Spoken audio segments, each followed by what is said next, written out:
we go. Now I got a mic. I forgot to bring up that now slider. They can hear us. That's right. Thanks Welcome, God, guys. or not. How are you guys doing tonight? Nice to see each and every one of you guys here. How amazing to have you guys here. Guys, once again, never forget, we're broadcasting worldwide. We got people from all four corners of the globe here, and I think that's got to be the most exciting feeling in the world. I hope you guys are excited for tonight. We are.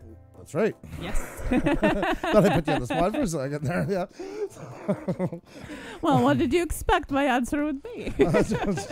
I am, and we hope you guys are as well. It's Monday night, and it's time for one of our interviews, live with Pusa, Yes. Tube Life, where we are connecting you guys with creatives from all across the board. And tonight is a special night with a very special guest coming up in very shortly, Don Jamieson. It means a lot that you guys are here because I know some of you guys been with us right from the get-go. And we started our first live stream March 29th. Not cut out for it. I don't know if we're much better now. Worse for wear. Either way, we have a lot of fun doing it. And tonight we are going to have with us an Emmy Award winning TV host. I can't say, I still can't get used to saying we're going to have an Emmy Award winning TV host. Yeah, it is quite unbelievable. Tube I must Life. say. As you can see, I kind of had a bit of a, I wouldn't say, nervous, maybe a little jitters. We are always here transparent and honest. We are a little bit anxious, definitely. But I hope with all you guys' support for us and for Don in the chat, we are gonna have a blast tonight, and there's so many things to talk about. Don is a stand-up comedian. He has been hosting many amazing shows, as Andrew said, has got an Emmy Award for HBO TV show. He has been running that metal show, which was the longest running show on VH1. And right now he's a host of Beer Money as well. And he's a musician too. By the way, going on a tour next year. That's right, guys. So many questions, so many things to ask. I don't know how are we going to fit it all in, but we're going to try our best. And I'm sure we're going to have I'm not sure, time. but the one thing is, no matter what your interest, this man is dabbled in it. That's the cool thing. So there is literally something for everybody here. Yes. Guys, we're at 80 in the chat room. We have 48 likes.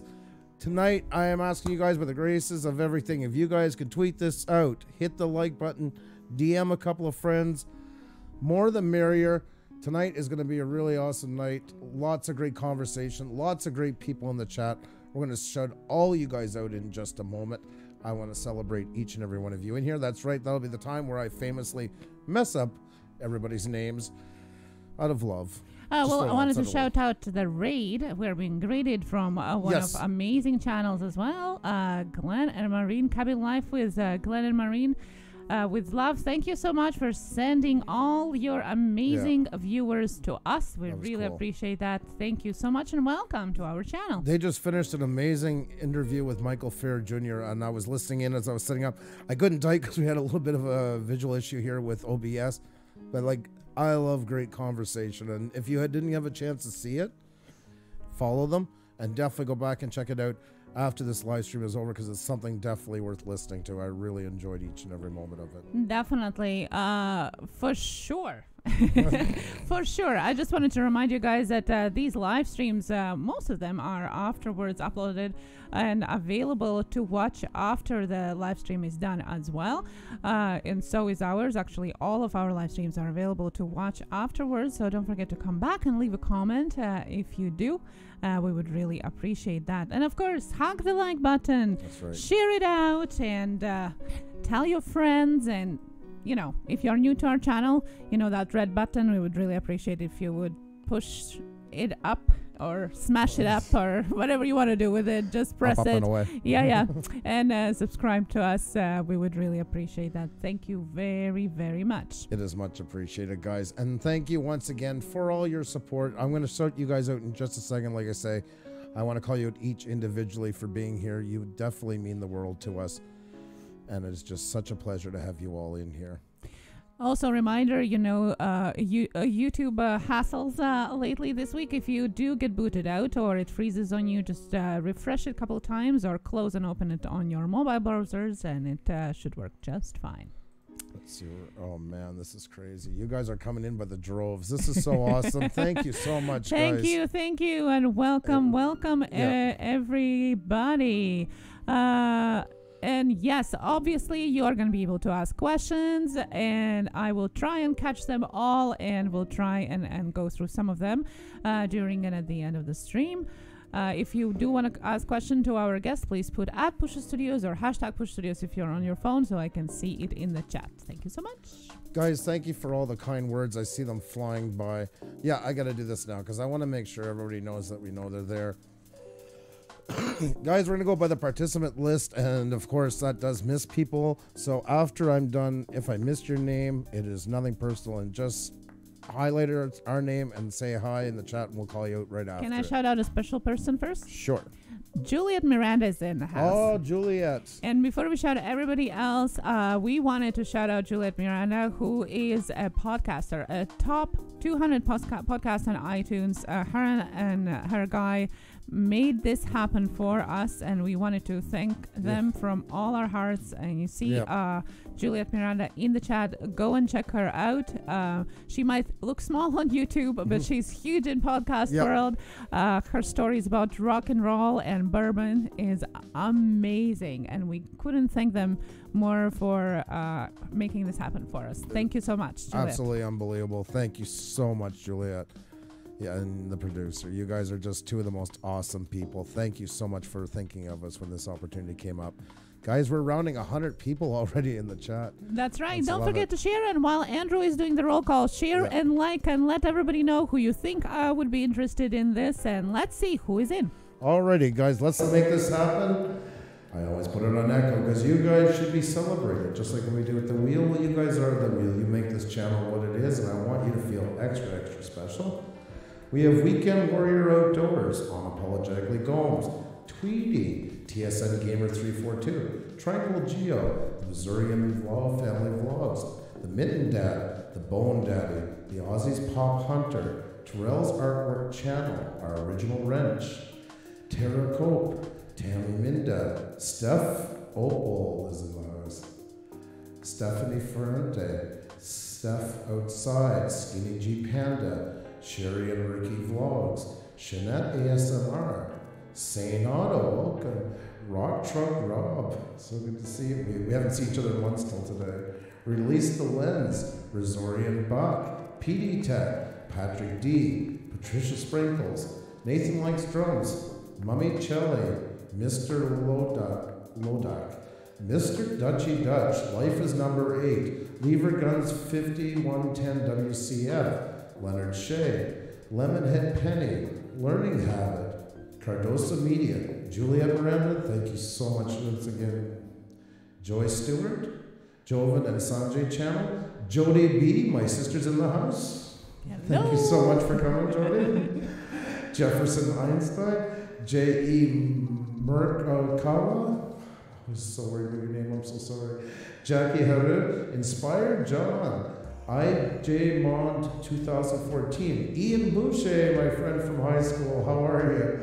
Hubert Gunpowder, Who's Your Back OD? Hike with Mike, Hazy Days. God the good one. Gabrielle Z, Fluffy Christine, Family Love Kitchen, Family Fun, Dromer Family, Down the Rabbit Hole Travel, DJ Ian Entertainments, Chatterbait Fishing, Karen Sommers, Budget Bushcraft, Broken Wolf, Avria, Ask Questions, Try It, Animal Flasco. That wasn't so bad. No, it wasn't bad at all. Wow. And thank you again for Cabin Life with Glenn and Murray, who just came in the house as well. Thank you so much for sending your people over. So kind of you.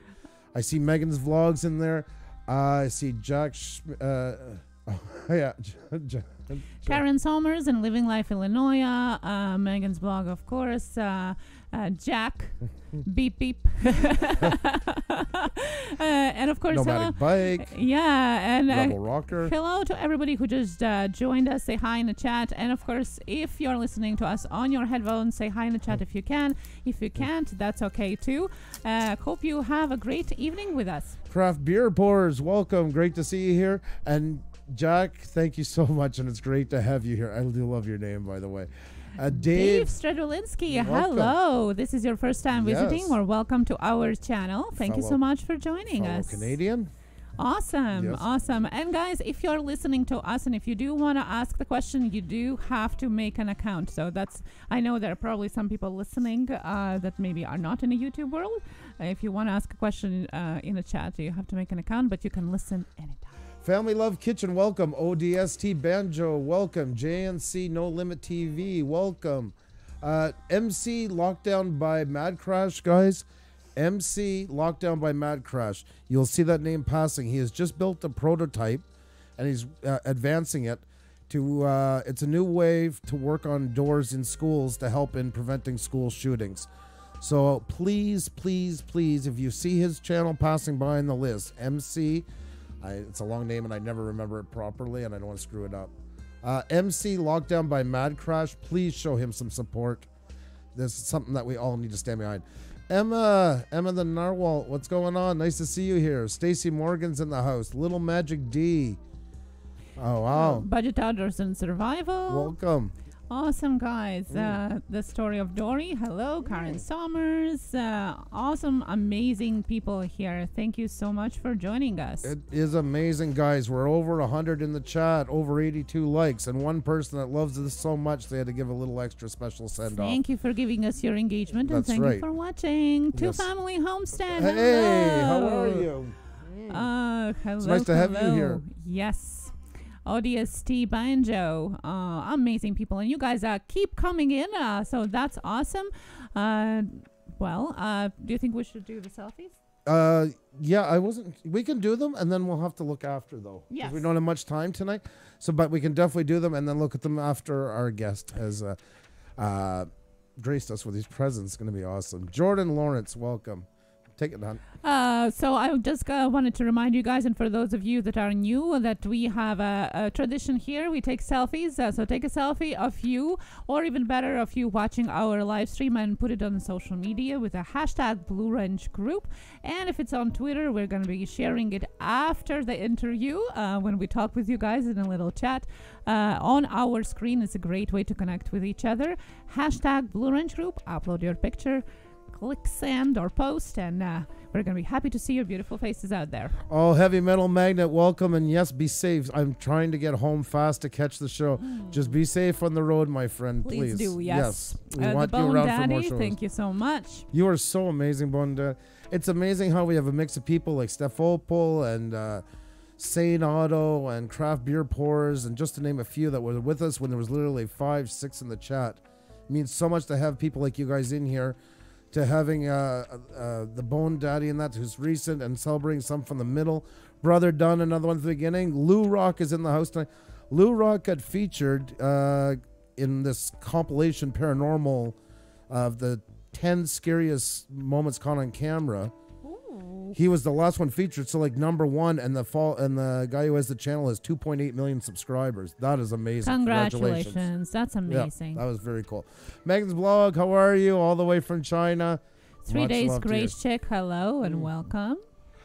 So nice to have a HK2 production, Arizona Timeless Tourist. Guys, what a night to be surrounded by so many awesome channels. Thank you, each and every one of you guys, so much for coming. It does mean the world. And Margie, we wouldn't be able to do that without you guys. No.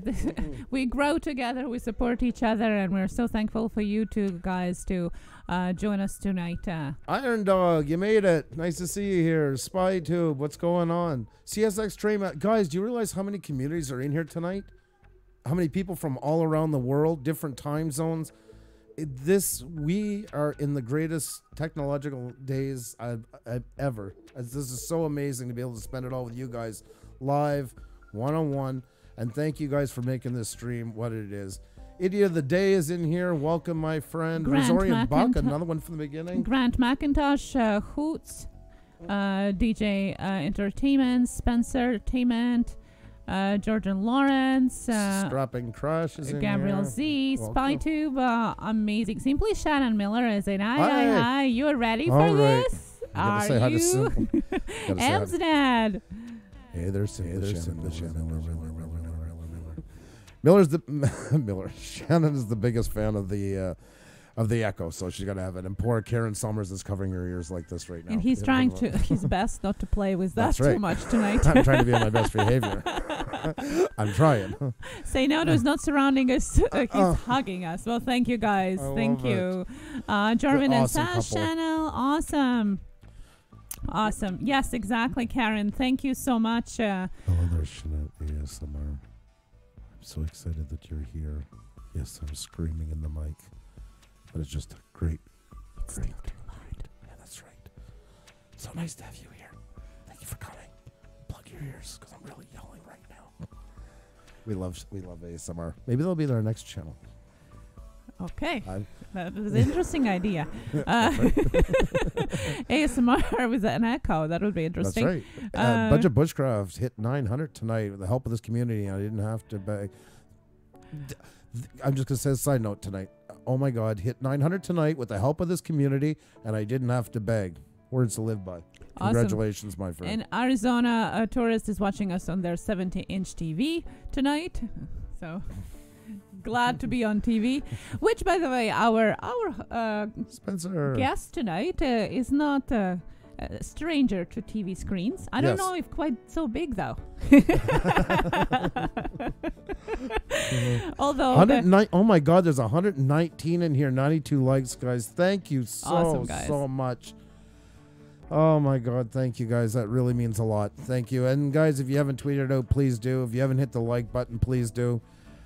We can get a lot of walk-in traffic from stuff like that, so it really, really, really does help. And you know, it's great for new people. That's the whole point, is to have great conversation and new people coming to this community, so we all kind of grow.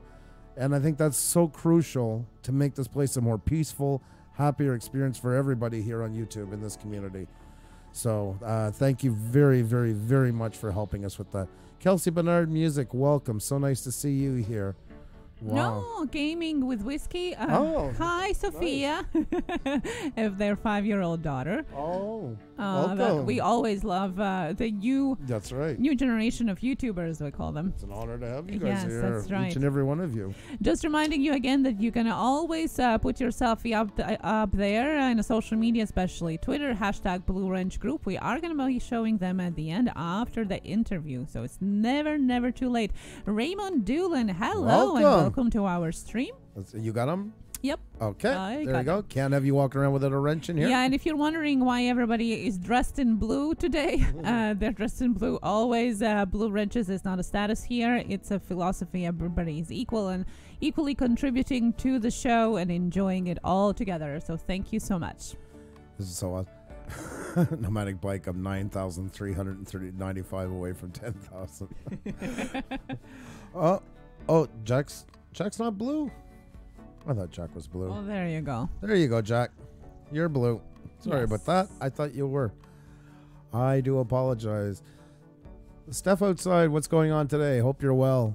Thank you guys once again for coming over from the street. And it was a really good interview over there. I really, really enjoyed it. I hope you guys get to check it out later on. Oh, this is so amazing. I'm so blown away by the turnout. This is so cool, guys. Thank you so much. Unreal. We're going to bring our guest out in just a few minutes. Maybe we have time to look quickly at the selfies. Yeah, maybe we can. Yeah. Just a little bit. We have a few minutes here. Let's see those people who are watching our stream. And remember, guys, those amazing people. We're going to show them after again. So if you haven't uploaded yet, no fear. There's still lots of time. Xenia will put the link in the chat. It's a selfie of you watching us. If you can't do that, a selfie. Upload it using the Twitter link provided and use the hashtag #BlueWrenchGroup. So if you have merch, stuff like that, this is the time to show it off. Definitely. Plug your channel, whatever you're doing. If you have merch, if you have logos, anything like that, put it all out there. And please not a live stream. One person didn't realize that. So I guess we have to say, please just not a live stream running at the same time if that's possible. Anything after coming up, feel free. This is your floor. Yes. So still amazes me sometimes. Yeah. Alrighty. Let's see here. Ooh, okay, that was 3 hours ago. There's our buddy Polly Vlogger. There he is. Happy birthday to Polly today. Yes. Is Polly in yet? I didn't know. No, I was waiting, but he's not in. He's maybe watching, maybe celebrating at the same time. That's Happy right. birthday to you. Yes. Many, many more, my friend. And lots of love to you. Thank you so much, Blackjack, you too, for tweeting this out. Really, really do appreciate it. There's our buddy now, Dave, from Organic Gardening. Awesome. Thumbs up, my friend. Thumbs up to you. Thank you so much. Always great to see you. And here's the famous... I'm just loving it. I'm loving it. That blue wrench, specially painted for this occasion. How cool is that? How amazing is that? Who's your back? Who's your back? Oh, my God. One day. I get it when I'm not thinking about it. But that is so cool. I love that.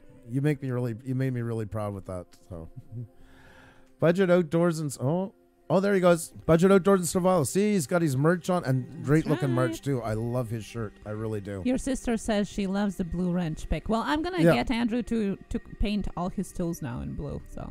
Well, I don't know about all, but I'll do a wrench. I'll do a wrench. 2 meter, 11. Meters. 2 meter 11 and 1 meter 50. Look at the difference. I was so busy translating it out. Oh my God, Obilex. Merci mon ami pour ça. C'est très drôle. That's crazy. I love it. You know these North Americans, they're all in miles and feet and whatever else. Canada, we use metric system. What you're talking about. Yes, by the way, I'm from Northeast Europe. So. Spencertainment, as we learned, not Spencer Entertainment. Spencertainment TV. Thank you so much. That's right. That is Dutch, by the way, Karen says. There you go. Oh, there's the mix. Well, you see French and English in Dutch, so that explains it. Nightshame is in the house. Hello. One Sip at a Time is in the house, and Michael Freyer as well. Hello. Hey, great interview, Michael. I really enjoyed it. You did a great job. Some really good points into it. Thank you for the great listen. Look at that. I love that. I love it. We have become a TV staple. And that's right. YouTube is replacing TV, even Netflix. Yeah. It's starting. Oh, new and young generation. Love it. So sweet. Look at those eyes. Oh, hello. That's so sweet. So cute. Oh, my God. Thank you so much. Absolutely love it. And continuing on with New Generation Inspired John. Oh my God, you guys are twins. That is unreal. Yes, my goodness. Yeah, no, that is amazing. Oh my God, yeah, they're the same smile, like. Oh, loving that guy. Inch for inch. Thank you so much. Awesome, thank you. Thank you for sharing that with us. And guys, it's never too late. You always can upload your picture. # Blue Wrench Group on the Twitter. And guys, not the only plug we're going to do is just to remind everybody that we have our merch out. It's been so exciting starting to see people starting to buy something like this. It's been what a rush. This is to celebrate the Blue Wrench Group. And we have socks and leggings and all that stuff. My favorite socks. This is custom designed by me. Seamless pattern consisting of little tiny blue wrenches. That's right. Only available on the Blue Wrench store. And large department stores. Yes. God, yeah. Wish. We have stickers and something in every size and category. So yes, and there'll be more to come.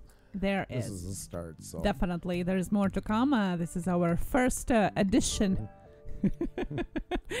Thank you guys. Lincoln Central Coins, hello. Welcome. Good to see you. Mike Montoya, Smoking Mirrors, Rack Bear Barbecue. My goodness.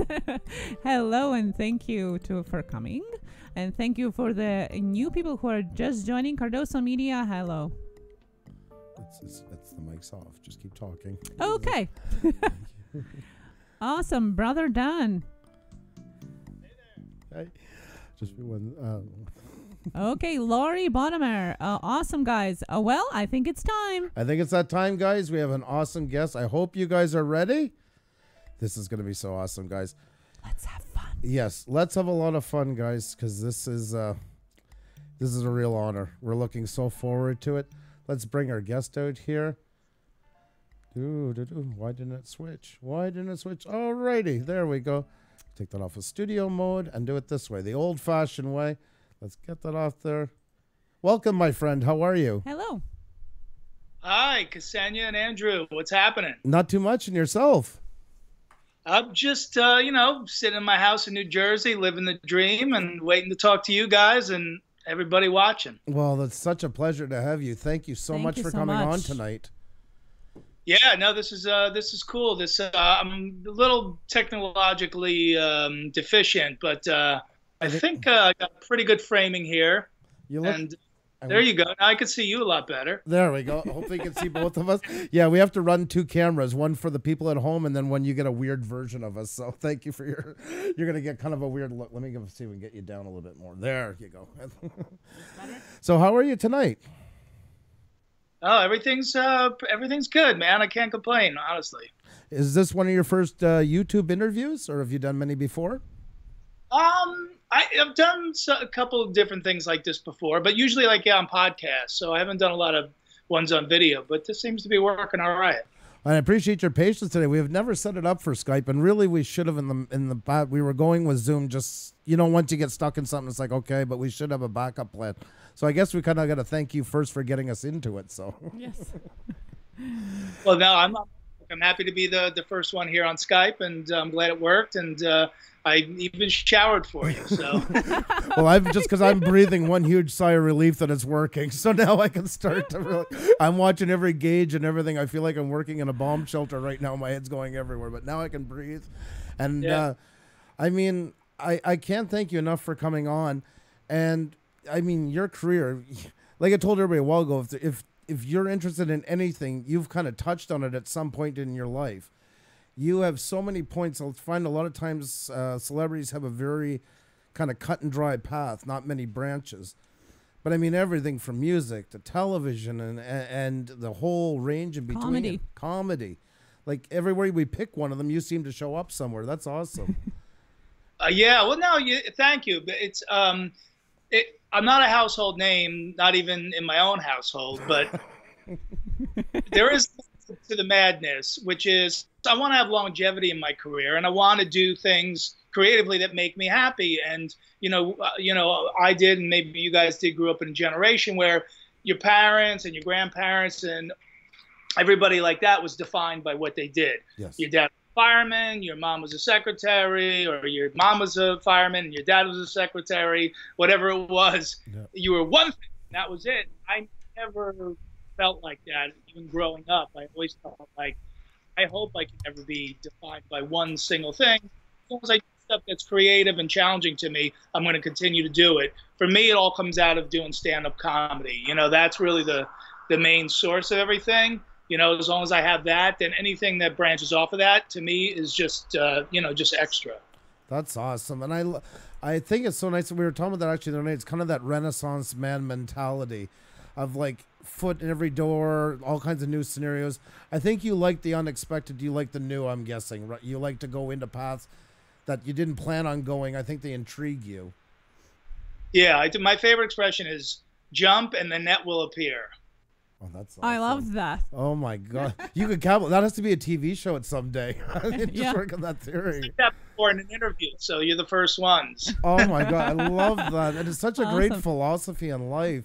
Did you grow up in a smaller, like in New Jersey? Is this where you grew up? Yeah, I grew up in a tiny little town. I grew up in a town of 1 square mile, and 20 plus years into my career, I'm so successful, I've been able to move to a town of a half a square mile. So. Like about the same time. Are you far from where you grew up? Like about an hour or so, yeah. Okay. But I lived in Manhattan for many years when I was really first starting to try to do stand-up comedy, because you either got to be in New York or LA. Right. Obviously, if you're in Canada, you want to be in Toronto or Montreal or a place like that. But here in the States, that was pretty much it. And since I'm an East Coast guy, I wanted to stay close to home. And I cut my teeth in the clubs in New York. And that's been pretty much it. But I bought a house by the beach about 6 years ago, and I've been down here. And it's super chill and relaxing. It's dead in the winter, which I like. It's really quiet. And, I'm on the road a lot anyway. So when I come home, I just kind of want to relax and not deal with flight delays and crazy club owners and other crazy comics and people I deal with. That's cool. It's a lot of groundedness in you like that. And it's interesting to hear the mix of somebody who wants to fly the coop a lot, go in new directions, but always wants to return home. It's like you need to come back maybe to center yourself. Is that downtime in between where you do that? Yeah, that's exactly it, you know, because again, I'm getting on planes all the time. I'm driving to gigs. I'm going out and shooting things for this TV show or that TV show. So, yeah, when I get home, it's just like, it's so quiet here. It's amazing, you know, from living in New York City where I fell asleep to, you know, ambulance and police sirens and garbage trucks barreling down the road and things like that. And, you know, I used to go on the road and I'd have to bring like a little tape of those sounds to fall asleep. Really? Because it was too quiet, and now I can't take any noise at all. It's got to be just like deadly silent. So where I live, all you can hear if I open my back door is the ocean. So it's very relaxed. That will do it. If there's any noise you can pick to fall asleep to, that would definitely be on most people's top 10 list, I'm sure. So that's awesome, and I really appreciate that you kind of have your roots in there. I find so many people want to leave, and even with Montreal and Canada, I mean, let's face it, if you're even doing well here, eventually you're going to end up in New York or LA. There's just more of a jump to have to get to where you got to go. And a lot don't come back. And I think it's so admirable that you've held that. I think that speaks a lot to character myself. So that's really cool to find out about you. Oh, thanks. Yeah, I feel the same way about artists. Like, I love the artists who all embrace where they're from. You know, even if they've moved away, you know, they're always, Andrew Dice Clay is always from Brooklyn. That's right. You know, Ted Nugent is always the Motor City Madman. You know, so, Kid Rock is always, Detroit. You know, I love the artists who just stay true to their hometown. Again, even if they've left, they still, they still let people know they wear their origins on their sleeve. That's very true. Like here in Montreal, I mean, William Shatner and stuff, but especially Leonard Cohen, who has been such an icon. And he used to go get his smoked meat sandwich at his local, and he'll call her up, and everybody respected him. They didn't bother him. He could just go in and get his sandwich, sit down, eat it, and leave. And you could see him sitting in there, how much it probably meant to him to feel that comfort, as like you, so much traveling, so much all over the place, temporary home, that it's nice to come home and have something that is like comfortable, that feels safe, that you can relax into and breathe. Yeah, yep. Like I said, it's a town of half a square mile. I got everything I need in walking distance, and yeah, it's a real fun town. I write about, there's a lot of characters in this town because it's a beach town, right? And I write about and put them on my comedy albums, so that's fun too. It's always good. It's always good for inspiration, isn't it? Come down here and see some of the people in this town. That's my biggest regret in life growing up. I lived by these towns, and I always said we should film it, and I never did, and ended up then the Trailer Park Boys came out and did it for me. Like, I seen that years ago, and I didn't jump on opportunity when it was around. Because a lot of those, you're right, you can see so many characters. Jump in the net will appear. That's right. Oh, that's going to be mentioned a lot. I will definitely credit you every time. I think that's one of the greatest things I've ever heard.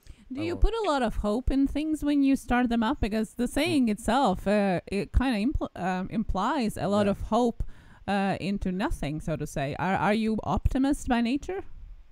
Yeah, because when you start out doing comedy, you really, God, the first maybe even half of your career, you're just trying to find your niche. You don't really know where you belong yet, And when I first started, every joke I wrote was a clean joke to get me on one of the late night talk shows when it kind of meant something. And then over the years, it just, it meant less and less. And then I kind of started to develop a different way. And, I'm a nightclub act. And so I sort of started to go down a little bit of a different path. But you're just always trying to find yourself. And I think if you sit around waiting for somebody to come find you, you're going to be waiting a long time. And, I've been lucky enough to have this comedy partner named Jim Florentine in my life for the last 20 years. And we've done so many comedy projects together, as well as television projects. And we just started doing stuff on our own. We said, let's not wait around. Let's start putting out our own prank call CDs and doing our own hidden camera prank videos and things like that. And, next thing you know, we were going on the Howard Stern show and promoting them on there. And we started to make a little bit of a name for ourselves as a comedy duo. But then we were also both working the clubs hard, working the road hard, and sort of honing our craft as stand-up comics as well. Well, you guys kind of pioneered that whole genre, the prank call thing like that. To telemarketers, yeah. That's an amazing thing. I mean, so many people love that because it was finally some payback to something that's been bothering them for so long. You became kind of a bit of a folk hero to everybody for it. Yeah, thank you. Listen, it's good to be a middle-aged guy making prank calls for a living. God bless America. What was the inspiration behind it? The inspiration, so the CDs, for people who don't know, are called Terrorizing Telemarketers. There's actually 6 volumes of them available that we've done over the years. And, obviously, we didn't really pioneer crank calls because they've been around forever, but we did take it from a different angle, which is they're all incoming calls, and they're all telemarketers who everybody hates. From 8 to 80, nobody likes telemarketers because they're a nuisance. Most people are on the do not call list. We're on the please call list. We're trying to make albums. And we just used to drive to gigs together. And, you drive 4 or 5 hours to some of these gigs to make like maybe $100, and we would just torture telemarketers just to tell each other funny stories on the drive. And then after about a year, the light finally goes on. You go, maybe we should record these. So that's awesome. What they're doing. Yeah, I guess people are still doing it. You can see them popping up all over. Even the TED Talks now, there are separate TED Talks just devoted to that. So it's definitely all category on its own. And you do hear your name being mentioned into, which I think is cool, that a lot of people are not trying to not everybody even realize, but the ones that do, I like that they still will thank you guys and you guys get mentioned into it and credited for it. Because I think it is a really, like I say, it felt to give people power back on something that they never had. It's more than just a comedy routine. It actually kind of empowered them a little. Mm-hmm. Yeah, and again, when we started doing all these projects on our own, we ended up getting deals for all these things, down the road, which was great because if we had waited for somebody from a record company to say, hey, I want to put out some CDs with you guys, we'd still probably be waiting. But then we went and did them on our own. We saved our money. We produced them. The creation of them is all us, and they're edited and packaged and put together the way we want them to. And now if someone likes it, you can put it out as it is and we'll be happy. We didn't have somebody looking over our shoulder saying, you can't do this, you can't do that. We get to put out our exact vision, which is what's going on a lot in the music business now. Is these bands are just, you can record we could record an album right now on our computers, sitting in your house, and you could put it out there on your own, and it could be exactly the way you want it, and you own the rights to it, and you're not giving up 95% of your money to a record company. Yeah. There's advantages to a record company, but at least, artists have taken control and owning their content, which is really important. And that's what's cool about it, because I always said that if it was even 10 years ago, if you and I were having a discussion, what's your 10 top favorite bands? By 2005, it changed a bit, but up until not that long ago, there was only 2 or 3 genres to pick from, and more chances than not, we would have probably the same, or most people, unless they're really eclectic, would have the same 5, 6 bands within that 10. Oh, yeah, I like him. Oh, I like Poison. Oh, I like Motley Crue. Yeah, I like... And not that they're bad bands, and I love them, but I mean, it's so nice now today. We're so much more individual as artists and listeners. So some of the artists aren't as making the multi-millions as they used to, but a lot more are getting that money divided between them, which is really cool. Yeah, I as an artist, I obviously stand up for artists as well. Yes, definitely. And with all the streaming stuff, which is actually exciting, that we're starting to see more revenue in terms of the streaming and all that. And, that's only going to go up. I think by 2020, downloads will be completely gone. Everything's going to be either streaming. But I'm old school. I like the physical product. Yeah. I'll go on Spotify to check something out. And if I like it, I go buy it. And I go old school. I'm just collecting vinyl again. I never got rid of my vinyl. I just put it in storage for a bunch of years. I hope this comes back one day. And now vinyl's on the rise again. And I'm taking out I was just playing a record before, and it sounds so great on vinyl. It's amazing. That roughness makes it so unique, so genuine. Even though the other one might sound more like the studio, it's got more feeling in those little hits and scratches. There's just something you connect with it. I don't know. I was watching Sebastian Bach the other day going through his favorite record store, and I could see the light in his eyes. He was like a kid in a candy store. And it's sad that a lot of kids for a while didn't get that chance to flip through records. to feel it in your hands, to take it home with the excitement of putting it on, you know. It's not instantaneous glory. There is some excitement and anticipation before you get it. Yeah, that was our social media. Going to a record store and looking through the bins, and then you see somebody looking in, you know, the same section of bands you like. Hey, hey, what are you getting over there? Oh, I'm getting this, you know, the new Iron Maiden album. Oh yeah, I have that. It's really good. Oh, cool. And then next thing you know, you made friends. Now we do it on, you know, Twitter and Facebook, and that's how we make friends now. You know, I still have friends that I go to record stores with. I mean, we still go to record stores together, and that's our night out. That is so cool. And you're right. I love that comparison to social media, by the way. That's really cool. Do you find that by people being able to do that basically from their homes, it's in a way oversaturates market with a different quality of things that might not be as high quality anymore as it used to be? And as well, it's kind of two-part question. People less appreciate music or whatever it is that comes out because it comes out so often. You know, it's not one album a year anymore. It's everything is coming out every day, something new. So you maybe listen to it less than you would used to years ago. What do you think? Yeah, you're right. I mean, because now you can just record anything you want and put it out there. There's a lot more content out there in the world, and sometimes it is tough to sift through everything. But you know, at the end of the day, I still think it's great because it gives people a way to express themselves. And again, I mean, you could make a really good sounding record right on your laptop. So, I mean, you kind of really got to try hard to make something that sounds crappy these days. It is. It really is true. I remember when we were younger in bands, and you know, when we first would do it with a cassette tape, we thought we had the world, you know, in our hands. Thought so. Now to listen to it, but there was still feeling. But now there's so many tools at your disposal. I mean, I'm going to start running my guitar again through my new mixer I got. I'm excited to start using like the onboard effects within the programs and play and feel. I was a drummer and I love the electric drums because it gave me a little more creativeness that you couldn't get in the acoustics. Not that I don't love the acoustics before anybody freaks at me in the chat, but it's just something about it. It's nice to be a little more experimental, a little more refined with it through the recording. It's cool.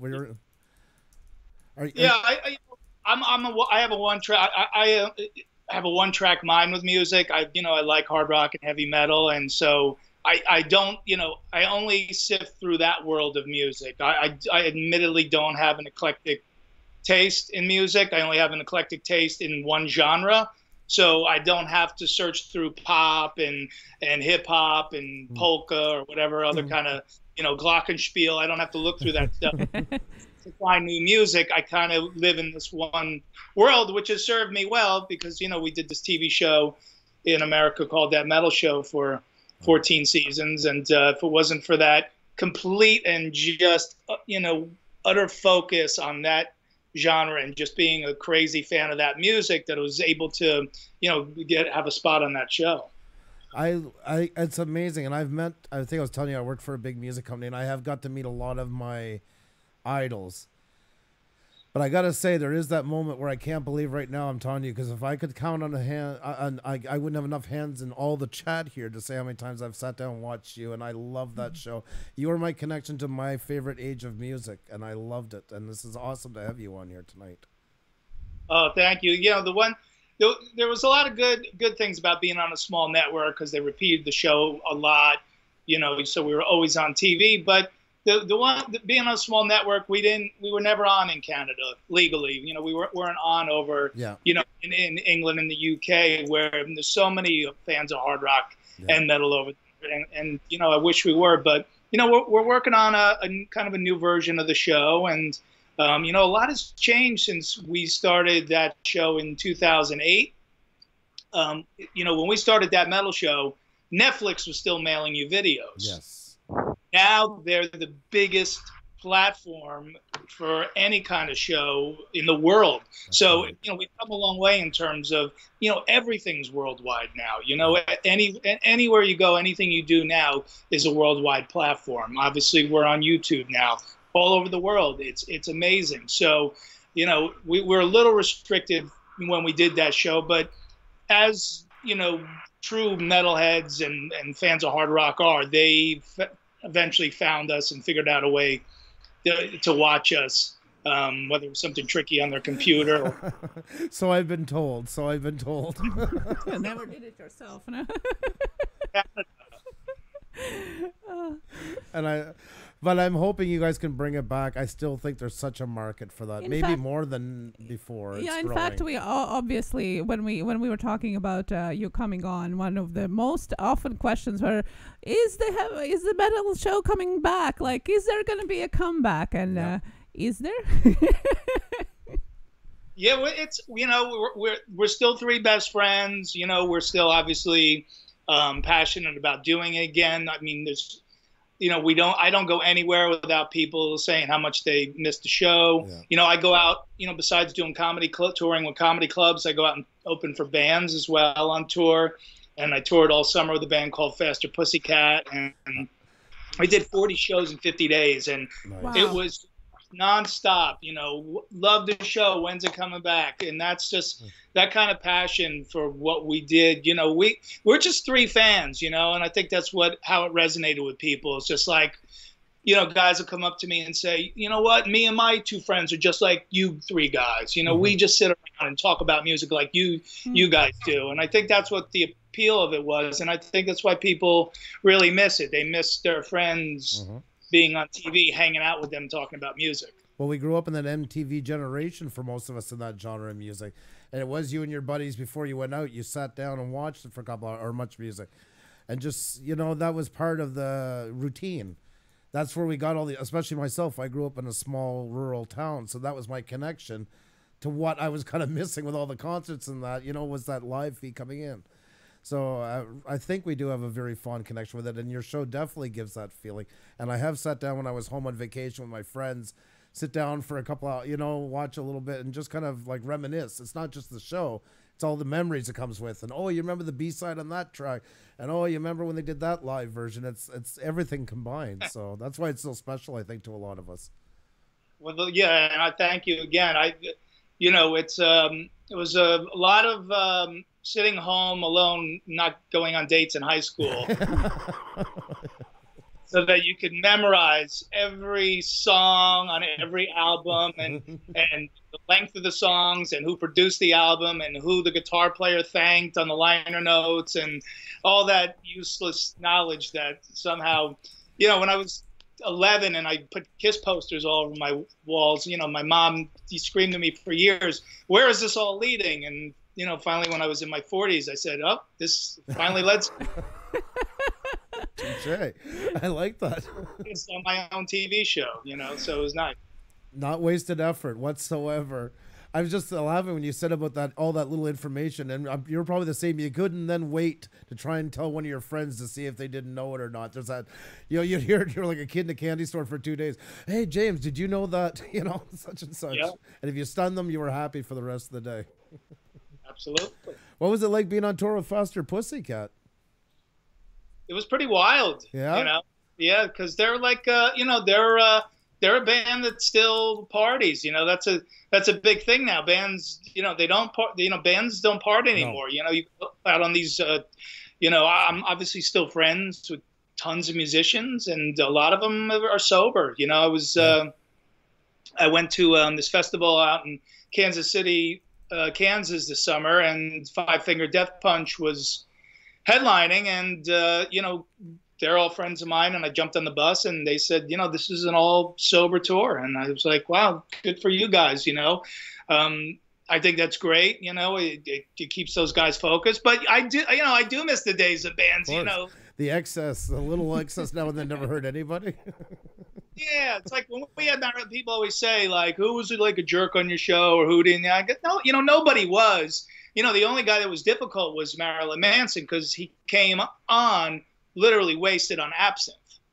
Ooh. And yeah, it was kind of like, trying to take care of a rowdy 5-year-old. But hey, that's how that's Manson. That's how he decided to come on. Manson is one of the few last rock stars. Yep. I'd rather have that Manson than the shiny happy Manson. But obviously I hope he tones it down before it's too late. But now the guys in Faster Pussycat and a couple of those guys are sober now. They're good friends of mine. They're really a lot of fun. When you open for a band as a comic, they got to be a band that gives off a fun vibe. Yes, definitely. You know, not even necessarily a party band, but a band that's just fun to see. Yeah. It'd be, you know, for me to go out and open on this last Slayer tour would probably not go down very well. No, I was going to say Smashing Pumpkins, you know, like type of thing, and then like all looking Trav to the side.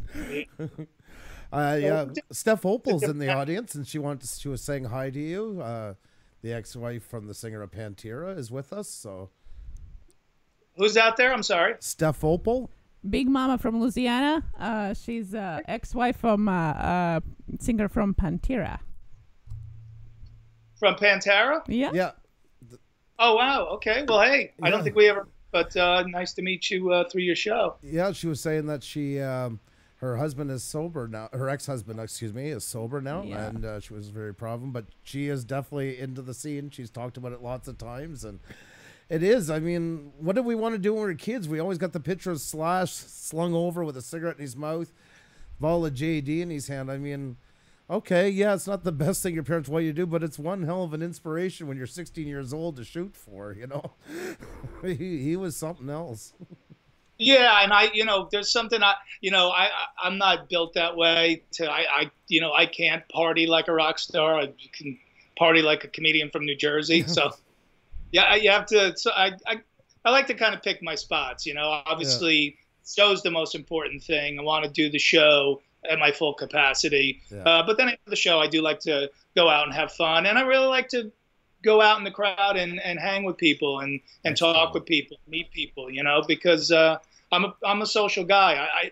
A lot of comics, you know, I don't know how many you know or have interviewed, but a lot of comics, that time on stage, that's it for them. Yeah. When they get on stage, they go to their hotel room or wherever, and that's it. Like, that's the only place they kind of feel alive. And for me, I love the whole experience. I love being on stage, but I love being off stage too. And I like to interact with people and talk with people, and especially if there's music fans there. And, you know, I get lost in conversation. I spend an hour or two with people just sitting there talking about stuff. So, you know, one of the good things I get to do with this job is travel around and meet a lot of new people. And if I wasn't into that kind of thing, you know, then this would not be a good business for me to be in. No, and that's really cool about that. I can only imagine the fans when you're out with them, and that it must be such a rush to get some one-on-one time with you. I think that's absolutely awesome. And some musicians, I mean, they kind of distance themselves, and I get why. You know, you're backstage, you can quickly see why. You know, I get where they're coming from, and I think they want to be more outgoing, and they just feel like they're caught in such a bubble. I brought my cousin. He was 19 years old. He grew up in a rural area like me, and his very first concert was a Gigantor, and I brought him backstage. And he gets to meet Dave, and I'm like, wow, kid, your first concert a lot better than what I got, let me tell you. And I think he was hoping Dave was going to be and he liked him, but I think he was expecting more of a wild man. But of course, Dave is clean. Dave's at the time in his 50s. And he was so gracious to him because everybody else mobbed him. And my cousin went over, and naturally, I'm like, whoa, he hates when people do that. Give him 5 minutes, and he's going to want to be as far from them as possible. And then he's seen us and called us over. He kind of vaguely remembered my face. And then we talked, and then he took my cousin for 40 minutes and took him all through the stage as they were tearing it down, brought him. And there's no booze. He's like, would you like some coffee or tea? And he said something that will always stay with me. He said, I'm so honored that you picked my concert to be your first. And I thought, you know what? To the day my cousin dies, he'll worship the ground you walked onto for what you just said to him. For taking that extra little bit of time was absolutely phenomenal.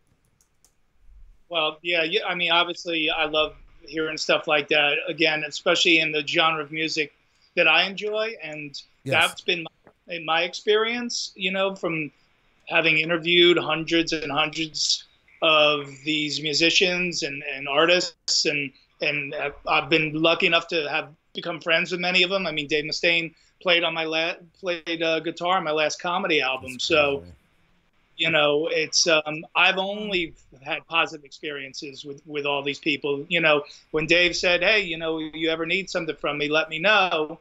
And, you know, I don't want to bother the guy over every little thing. I sort of pick my spots, and I just thought, wow, you know what, let me shoot for the stars with this. you know, I always have a guest guitar player play on my comedy albums. And I just sent him an email and I said, hey, would you be up for this? And he got back to me within 45 minutes and said, I'd love to. Just tell me what you need me to do. That is so Awesome. cool. What a great community it built. I always thought that it had the preachers were trying to make it look like such a bad community. And we all knew at the time what kind of a close, it was a good community. Yes, there was wild ones, there was all this stuff, but there was a real love I found with the fans, even amongst themselves and towards the artists and back. I felt there was always a real community there. Yeah, I agree. And look, comedy and music really have a lot of parallels, and that's why it works really to be on the road and do comedy with the right band. You know, I'm going to go out in January and February. I'm going to tour with a band called Pop Evil from Michigan, who are a great young band, and I'm really excited to go out with them. But you know, it's the old saying, like, every musician wants to be a comedian, every comedian wants to be a rock star.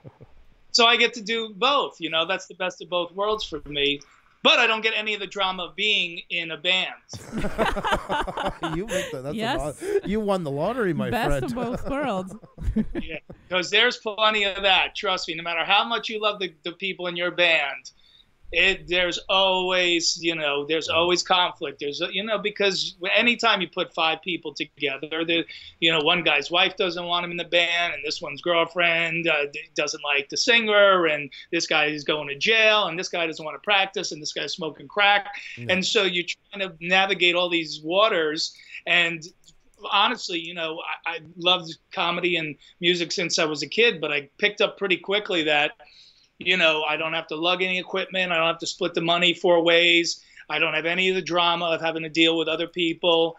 I just put my jokes in my pocket and I go, and it's just all on me. But, you know, there's also the brotherhood of being in a band, which is something that, you know, I do miss. But again, when I do go out with bands, I get that feeling of being out there on the road, on a tour bus with a band, going from city to city, which is really neat. And you get to enjoy it like we say with grandparents. You get to enjoy it that way. You get to play with it, but you get to go home when it's done. So that means you get to bypass the drama after the show, once the tour is over. So it's the best of both worlds. You had your own band, though. Yes. Are you thinking of maybe getting back into that? No, you know, I did a record. I did sort of a weird death metal comedy type of bizarre thing that was just supposed to be me and a couple friends drinking beer in a rehearsal space and never to be seen by or heard by people ever. And I think that's how a lot of stuff happens in my life is, you know, and I think if just do stuff for the love of doing it, something comes of it eventually. You know, when I first started doing stand-up, it was the same thing. It's like, let me forget if I'm going to make money at it, forget if I'm going to be on TV or I'm going to get famous. Let me just try it. Let me see if I like this. And then you do it and you find out you like it. And then you just want to continue doing it because it makes you feel great. And then, wow, somebody paid me. Oh my God, you know? And I think, you know, if you do it for anything artistically for the right reasons, all those things will come. You know, you'll make a name for yourself. You know, you'll find your niche. You'll make some money at it. And if you don't, you know what, you'll have a great time doing it. So now, you know, I leave the band thing to the people who do it the best. You know, for me, you know, like I said, I like to focus on the comedy. I've sort of hopefully brought back, you know, the coolness of a comic going out with a band. You know, because that was cool, like in the late 80s, early 90s with like Sam Kinison with video and Andrew Dice Clay opening for Guns N' Roses in front of 100,000 people and Bobcat Goldthwait going out and opening the first Nirvana tour. And then it was so not cool forever for a comic to open for a band.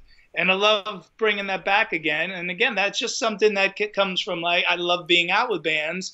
I want to do this, and you know, I wasn't going to let anybody tell me, no, it's not cool for comics to open for bands. So I go, well, I'm going to make it cool again. That's you're like a trailblazer in that part. And once again, I can see the energy you feed off whenever you kind of go into that path. You don't just dabble into it. It seems like it's either 100% or you're not interested. And I love that. Even when you talked about the death metal experiment, I can tell you say a bit of friends, but I can see the look in your eye that you put everything you got into it. There was no holding back. That's cool. My dad was my family's very blue collar. My dad climbed telephone poles for a living. He tried to teach me to work with my hands, and that was a dismal failure. But what he did instill in me is the blue collar work ethic, which is you get up every day, you go to work, you bust your ass, you don't do anything half-ass. If you commit to something, even if you regret it, after the fact, you still give 100%, and then hey, you don't do that ever again. But that's how I was raised, and I combine that with my creative side. You asked me to fix something around my house, clueless. But if you say, hey, I need 25 jokes about Quebec, I'll be back to you in an hour, and I'll do my research, and I'll write you 25 great jokes. Awesome. I love that. Awesome. And I think it's rare to hear, at least, that it can be applied to creativity, Yes. because usually the creative outlets are more associated with sporadic inspiration and a lot of improv and not a rigid, day-to-day work. But the way you described it does sound like, you sit by the table basically and write it down, but you have your hours where you work consistently and organized, which sounds very surprising. Yeah, well, when no one's making you wake up in the morning and put on a suit and go somewhere, you got to do that yourself. Now, I don't ever get up and put on a suit, but when I get up, I'm, even if I'm just laying in bed, I'm working. I get my brain going first thing. I get my phone out. I'm already returning emails. I'm getting business done. I'm updating my socials. By the time I jump out of bed, whatever time that is, I've already been working for an hour or two. So, you have to be motivated to do that, though, because again, you're not reporting to a boss, but in a sense, I am. The boss is the audience, and if I show up at comedy shows and I haven't written anything, or I haven't been on stage, I haven't done my work, the audience is gonna, that's worse than any pain in the ass boss ever. If you're not prepared to go up in front of a crowd, they're gonna let you know real quick. That's comedy keeps you humble, man. You got great shows, 100 great shows. That one bad one is the one that you always remember. And how do you handle it? Like if you're in the set and it doesn't happen very often, you're more seasoned now, or when you're trying new material and you feel that you're kind of going off, it's not going where you want to go. Is there anything you use mentally to get yourself back on track to get through the set? I think, the longer you do it, like you said, you have less of those nights. But the other thing is when you do, you have more tools to deal with it. Right. If the material's not going over that well, then I can improv a little bit more. I can be playful with the crowd because I like being extemporaneous. Or I can, I can engage them a different way. I mean, I can switch the tone of the material, whereas when you only have 20 minutes of material and you have to do 20 minutes, that's all you have. So everything has to work, when you have to do, 45 minutes of material and you have an hour and a half, well, then you have a lot of wiggle room. So you could sort of go, you know what, they're not really going in this direction with me. I'm going to take them over this way, and then we'll come back, to this part over here. It's just, you have a few more, you're able to deal with it a little bit better. And this ties into it because we talked a while ago about, without the drama in the band, but the brotherhood. You've played in bands, you've been on stage with a group, and then you were doing comedy.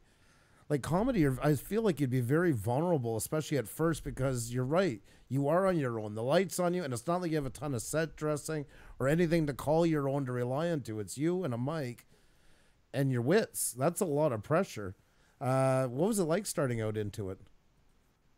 I mean, the first time I went up, my material was horrible, but I got like 4 mercy laughs. And so that was enough to encourage me to do it again. And, here it is 20 plus years later, and now I get 5 or 6 mercy laughs. So, well, I think you got a couple albums prove otherwise, but we'll take it for now. But do you feel that different? Does it feel more safe when you were up with the band, or does it feel more, you feel more now that you've been doing it for a while, you feel more comfortable when it's just you on a stage by yourself? Yeah, I think I like, I like working alone. It's, it's what I'm used to, and again, it puts everything on my shoulders. You know, that's the other thing, because comics don't have anywhere to point a finger. I can't point a finger at a bass player or a drummer or whoever. But the bad habit a lot of comics get into is that if they have a bad set, they point the finger at the audience, and that's the worst habit to ever get into. And believe me, there are some crappy audiences, but if you get into that habit of putting it on the audience, that then that's going to happen more and more. Anytime you have a bad set, you're going to, oh, that audience didn't get, they were dumb, they were whatever. No, how about, if I have a bad show, I go, what could I have done more to engage that audience? Right. Yeah, they were kind of dopey, but maybe I could have worked harder to get them on my side. So there's no finger pointing when you're a comic. The only fingers point here, man. It's all on you. So if you can't get an audience going, that's on you. You gotta keep working until you get it. Why I asked you is because, of course, we're talking about you tonight, but this also ties in, a lot of the people in here right now are YouTube creators. And YouTube creators, like I'm doing the broadcasting, and if I could show you, I have all my different layers, for showing, if you're talking, I can show web pages and all these things. There's a lot, and it's like Xenia and I, we're one of the few that are doing it as a team. Most are doing it on themselves. YouTube in itself is kind of like that stand-up comedian career. And I tell people sometimes, we don't realize how many hats we wear just being on this. We're our own director, our own producer, our own casting member, our own agent, our own technical staff. It's a lot to take on when you really sit down and look at it, which when you watch a TV show, you'll see a line of credits. And guess what? You just became all of them.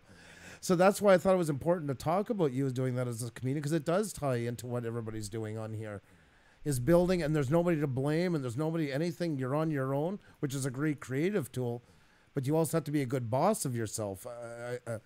The hardest thing to do when you work for yourself is keeping yourself in line sometimes, and that's why I appreciate when you're saying a while ago about your work ethic, because I think that's very important that we all hear that and all try to do that as well. So it actually ties very well into what everybody in here does. I just appreciate you elaborating onto it. That was the whole reason why I asked you. You don't have a network. I'm sorry, you don't have a network breathing down your neck. You guys have to make sure you get in front of those mics every day, and you got to make sure you're ready to go and you're prepared to do a show. And you don't have a boss looking over your shoulder. So but the advantage is you get to do whatever the hell you want. Yes. Definitely. But sometimes when you make mistakes, you got to look at yourself, and that's hard for people to do, to sit back. And I feel you as a comedian, when you're writing material, to sit there and say, well, that wasn't really the way I should have went. Like you said, I should have worked the audience more, or maybe that joke's not working. A lot of people have trouble critiquing their own work. So that's, it's something I think everybody works on too. So I think as a stand-up for so long, I think you've kind of gotten used to that. Yeah, that's it. I mean, I don't, you have to have a big ego to go on stage in front of a large group of people and think that you're so funny and clever and witty that you're going to actually make them laugh. But I find comics to be generally fairly humble too. It's because you could have your favorite joke that you think's the funniest, cleverest thing. If the audience doesn't laugh, then it sucks. I mean, that's your boss. If your boss isn't responding, then you got to move on. So I don't have an ego in my material. I'm there paid to make people laugh. But obviously I want to be happy up there and be able to say the things that I think are interesting and funny. But also, you also got to listen to the crowd too. You got to hear what they're saying back to you with their responses. You have to have your core that keeps you where you want to go, but you have to be flexible enough on the side to get there. So but still keeping what you want to be when it's said and done. Yeah, I think it also applies to the YouTubers as well, because especially with live streams and videos, you get a lot of feedback from the audience, and some people get stuck in what they are doing and kind of don't even pay attention to their response. But really, as you said, your audience is your boss, and I love that. Exactly. You got to look at your responses, and if you don't get it, then move on and do something differently, right? Yeah, I love that.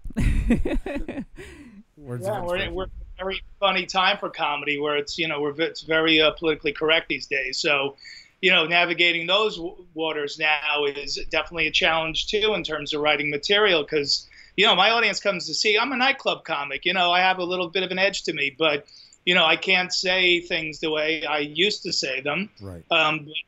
I can still say the same things. I just word them differently, or I present them differently, and that's a whole other, part of being on stage now in 2018 is every 2 weeks there's new rules to what we can say and what we can't say, and it's hard to keep up. So you try to keep true to what you do, but at the same time, again, you sometimes you could feel, if an audience is a little tight, you might be in front of a crowd that's going to be a little PC tonight. So you just, again, you figure out how to say what you want to say, but you just do it a little bit differently in a creative way. So do you just like sometimes test the waters if you're getting a feeling you're just testing to see where I should take the audience, or that the audience is going to take me actually in that part, I guess, how far I should go, or okay, yeah, it's time to pull back a little bit. But it's a little of both. You don't want them to dictate how the set's going to go, right? But also I can say, okay, all right, they, I can tell they're getting tired of this topic. I'm going to move on.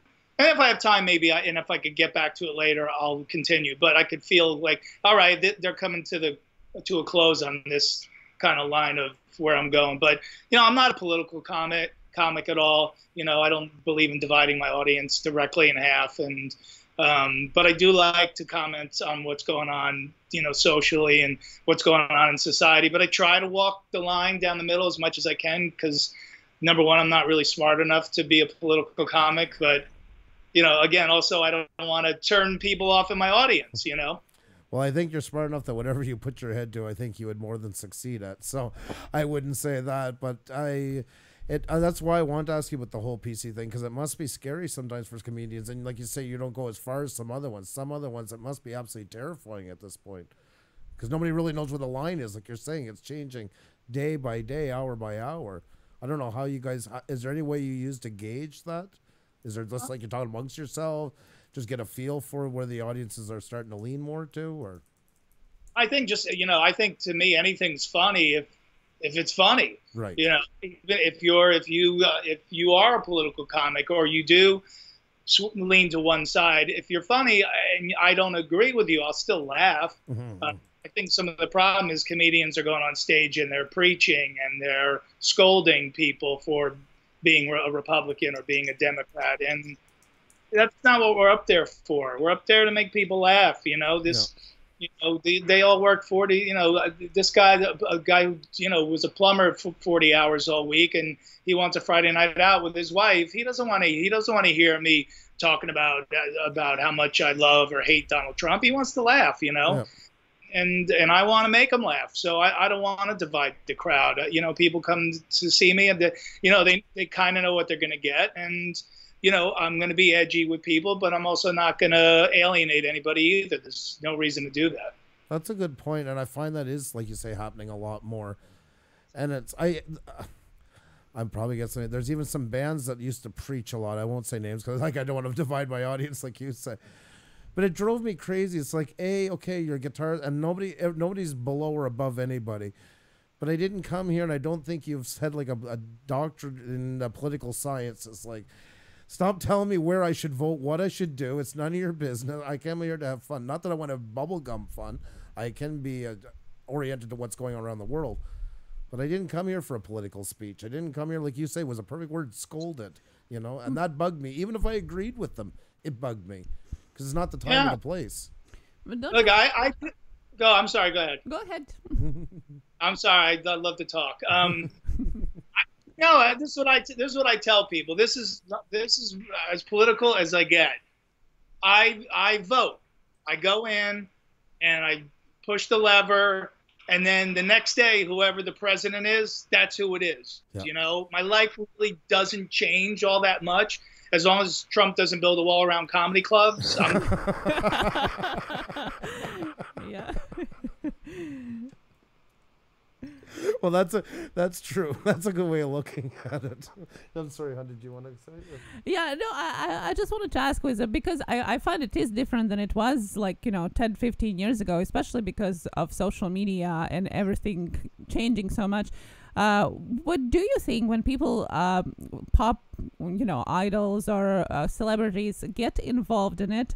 Is it good for the new generation that they kind of, in a way, make it more current for them, maybe more interesting, or it should stay like politics are politics and then entertainment is entertainment? You never want to tell somebody, hey, just shut up and tell jokes, or hey, just shut up and play your guitar, because people have opinions, But the problem is, again, on social media, is everybody has an opinion and they want it to be heard, and most of them think their opinion is the right one. Yes. So again, it's just a personal thing for me, and I keep my social media a very positive place. I don't get into it with people. People that follow me on Twitter and Facebook, they know they can come to my social media and they're not going to be berated by other people, my other followers or fans or friends on there.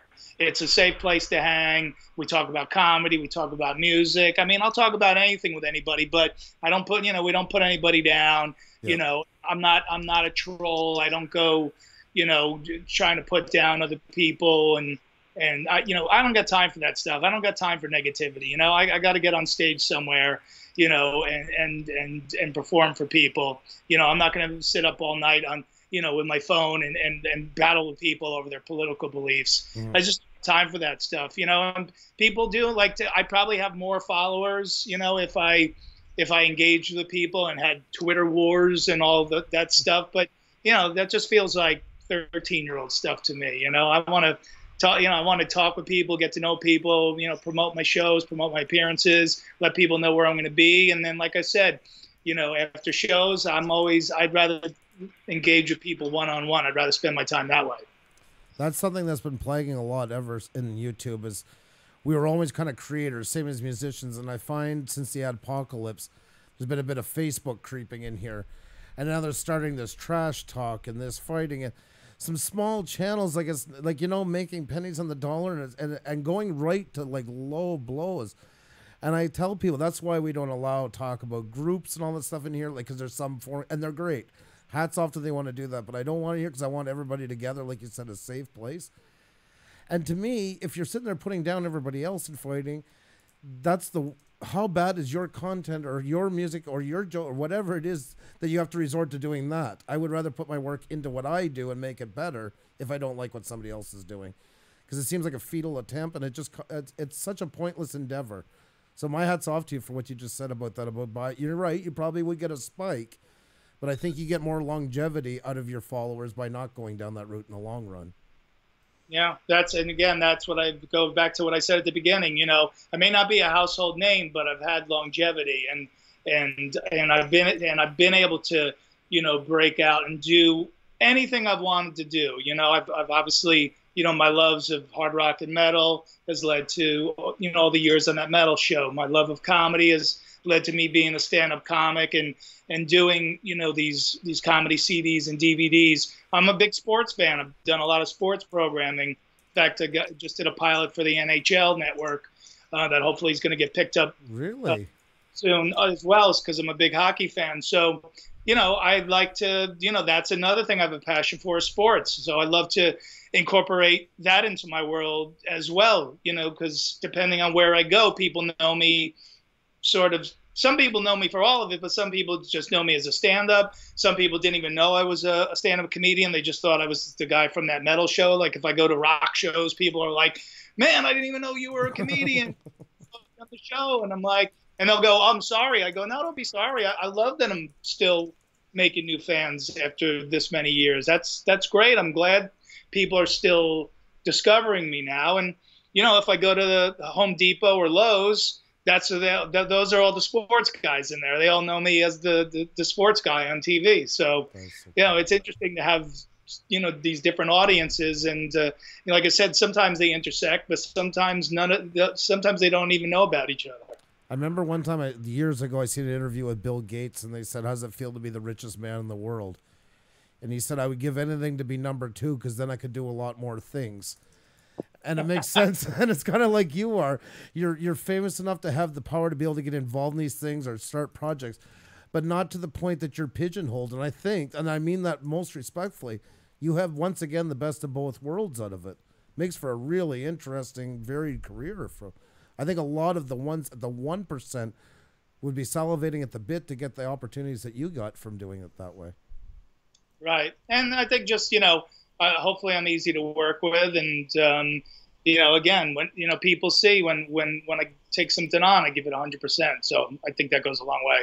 Well, you're on with us tonight, and this means a lot. You don't know this, but we only had 42 subscribers at the end of February. And we never even appeared in front of a camera till the end of March. And we just started, we never did a live stream. We do cinematography here in Montreal. So this is where I put my work that we couldn't do for customers.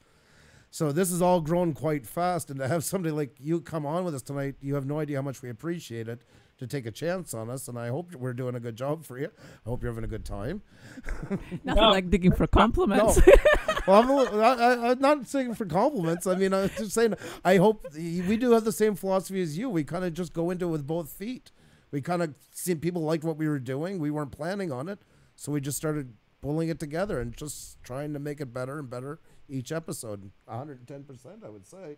Yes, I agree, though. We do 6 nights a week now. So Wow. Yeah. Well, no, listen, when we started doing that metal show, we had no idea what we were doing generally, and we were lucky that people took a chance on us, including a band you might know called Rush, coming to our very first season, and not knowing what the hell the show was or anything, and took a chance and came on, and then we were obviously lucky to have them come back on again, later on, after we had, a bunch of seasons under our belt. But that's where it starts, so I'm happy to reciprocate, for what Rush did for us.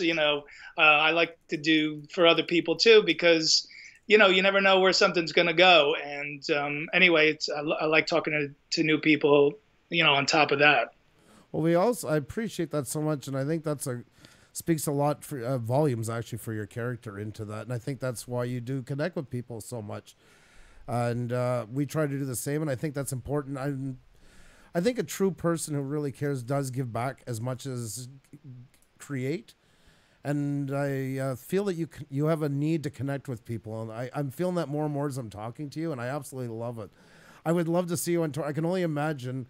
It's like you're glad to the set, but you just can't, like you said a while ago, can't wait to get out in the audience. I think you need so much of that a day. That interaction keeps you with new material, keeps you fresh, keeps you humbled, keeps you grounded. Yeah. Well, yeah. Hopefully I'll get up, your way. It's been a while since I've been up in Canada, but next time I get up there, hopefully we can sit face to face and chat again. Oh my God, that would awesome. be so. Thank anytime the offer's open. And I'd love to be able to, because more music. Well, Just for Laughs now is one of the biggest comedy festivals. In Even Montreal. the jazz festival, it's the biggest jazz festival in the world, but I mean, Prince played there. I mean, it's jazz, it's a very loose term, I find, so, which is cool. If it brings a lot of people together, I have no arguments with that. But Just for Laughs, that would be a great venue for you. Yes.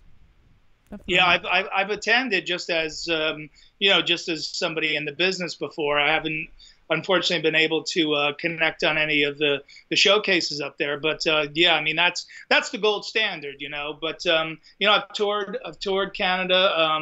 I toured with Andrew Dice Clay up there we did a 2-week tour from west all the way east, and then I played in Toronto a couple times. I opened for bands up at the Rock Pile. Oh, in nice! Toronto. I love that place.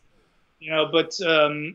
Which was really neat, and it's a killer rock club, and it was fun to do comedy at. But I will say, one of the great thrills of my life was playing at Massey Hall with Andrew Dice Clay. That was where Rush recorded their first live album. It's like I'm standing on the same stage, and like, wow, this is amazing. Wow. And what was it like being on tour with the Dice Man? I still open for him. We tour, together all the time and do shows, and he's my comedy hero. So it's incredible that he's become one of my closest friends, I feel bad I watched it, but I've seen his new show. I was watching it. Yes. But then I feel bad saying this. Right now, I don't even know if it's still on, because then we got more into YouTube and we've been so busy. I'm missing everything now. I'm so out of the loop. But I liked it. I thought it was kind of neat how he kept true to himself and did the aging thing through it. You know, I thought that was really classy. He didn't try to be, as much as I love him back then, you can't replicate a time and a moment like that. So I thought he was very true to the character and the way he did it, you know, still keeping some of the cool, but then a bit of the fumbling with the robe tucked inside the underwear by accident. I thought it was amazing. True genius. Right. That's the guy I know that nobody else knows, you know, which is why I think people really responded to the show, because, you know, it's sort of like, you know, not Larry Sanders, but Curb. Yes, Curb Your Enthusiasm, yes. Oh, that's an amazing show. Where it's, you know, it's sort of real, but kind of not, you know, you kind of break the fourth wall, but yet it's kind of scripted. And so you did get a little glimpse into his personality, like I said, you know, that I have seen over the years. But no, the show, they're not doing the show anymore, but, you know, now he's in A Star Is Born with Bradley Cooper and Lady Gaga. And, you know, he's been, you know, he did a Woody Allen film a couple of years ago, and he's promoted Scorsese. So, you know, his career has taken on a whole new twist as well, you know, at 60 years old, which, you know, I'm really happy for him. But you know, on stage, he's still as crazy as ever. And I love that. You know, that inspires me too, to know that, you know, he's still as much of an animal on stage, even though he could kind of just, you know, go, okay, I'm just doing movies now. I'm not going to go on stage and do this anymore. I don't need to do this. He needs to do it. You know, that's very inspiring to me. You know, Joan Rivers, that documentary that they did about her, to me was really inspiring to see a woman who was like 70 at the time that they made that, was flipping through her calendar book and found like an open weekend 6 months away. And was freaking out, like, oh my God, this date's not full. I got to call my agent. And she called, well, how come there's an open weekend in November? And he goes, Joan, it's April. What are you worried about? And I was so like, wow, you know, I was inspired in the sense of, I hope I'm still that hungry to work when I'm 70, but I was also depressed to thinking, oh, this never ends. So there's no light at the end of the tunnel. Yeah, there's never a time to relax when you're a comedian. That calendar has to be booked at all times. But you know, I just love, you know, George Carlin at the end. You know, even his last 5 or 10 years, he was still so much rage on stage. Yeah. It was amazing that he could still find stuff to get angry about and really feel the need to talk about on stage. Is, man, that kind of commitment. It's like, you know, I always think of that. I always think, you know, when I'm feeling lazy, it's like, no, you gotta keep that fire burning in your belly. Well, I think with creative people, because like you said, your dad was blue collar. Since my dad, pardon me, they all worked to a point where they knew they were going to retire. There was going to be a goal watch at the end of it or something, and then a second life would take place, and mostly not very active for the most part. But I think when you're creative, it never quite ends. There's always going to be some part of it in your life. Maybe not always on stage, but in some shape or form. I don't think you can ever quash that. And even young people today have a new outlook in life, and I think they're adapting it more from artists, that they don't see 65 as where things kind of plateau, go down, whatever you want to call it. So I don't know. I don't think anybody with the creative side can ever give it up. Does it end up with a quirky message on the tombstone? Yeah, I guess so. Yeah, that's right. Yeah, I think if you keep the brain working, you know, you'll live a long life. I mean, that's the key. So yeah, I never see myself retiring from it. You know, and even if I stop performing or slow down, you know, I'll always want to be writing or doing something in the creative sense. And you're right. You know, my parents were old school. They worked until they retired, and then that's where life started for them, because they had to work and raise their family and put me and my sister through school. And then there was this magical end date, you know, where, okay, this is where we really start to enjoy our life. And, you know, I'm so happy that they've been out, you know, traveling all over the world, and you know, they're wasting away my inheritance, but you know, at least they're having their they're getting to have their fun now. And I said, you know, just Yeah, to take the gas tank all the way down to the last drop, you know, because you guys deserve it. You know, that was a different time and different place. Like we were talking before, you were defined by, you did one thing for a living, and that's what you did, and then you retired. And this, my life and creative people's life, it's not like that. You know, we just keep going. Well, yeah, there's always going to be a new collab around the horizon, a new idea that's been fostering. Like you said, when you called Dave Mustaine to call, there'll always be those calls. Hey, I've been thinking about a project. I know you're not doing much, but I was wondering. And next thing you know, you're back into it full force. Yeah, if I'm making crank calls at 50 years old, what, you know, I can't really complain. I'm able to pretty much, you know, do what I want to in life, and I have a great record company that puts out my stand-up CDs. So yeah, I'm super happy. I love that. I mean, why not seize the moment? I gotta ask, do we have some questions? Oh yes, we have. I figured, because I felt so bad last time. We had Doug Tenaple on last week, the guy who created, do you remember the video game Earthworm Jim? Mm-hmm. He was the creator of it, and he was on with us last week. And we got talking the same way, and then we realized at the end, oh my God, we forgot to ask the question. So I felt really bad. So I'm trying to be very diligent tonight to remind myself. So maybe we'll go through a couple of the questions. In the meantime, you can put up our volume a bit. People are saying we're our a bit volume? low. Yes. Oh, okay. Okay, so there are different kinds of questions. Okay, I'm just asking them as they are. Okay, so Rosarian Bach was asking, which Tim Burton movie did Alice Cooper play as himself? I don't know if it was Tim Burton. Was it Prince of Darkness? Maybe they don't know. That's what the question, I think, was. What kind of hobbies do you have besides music and comedy? Heavy Metal Magnet asking. No, hold on. I think I know that one. That was Dark. It was the remake of that old TV show, Dark.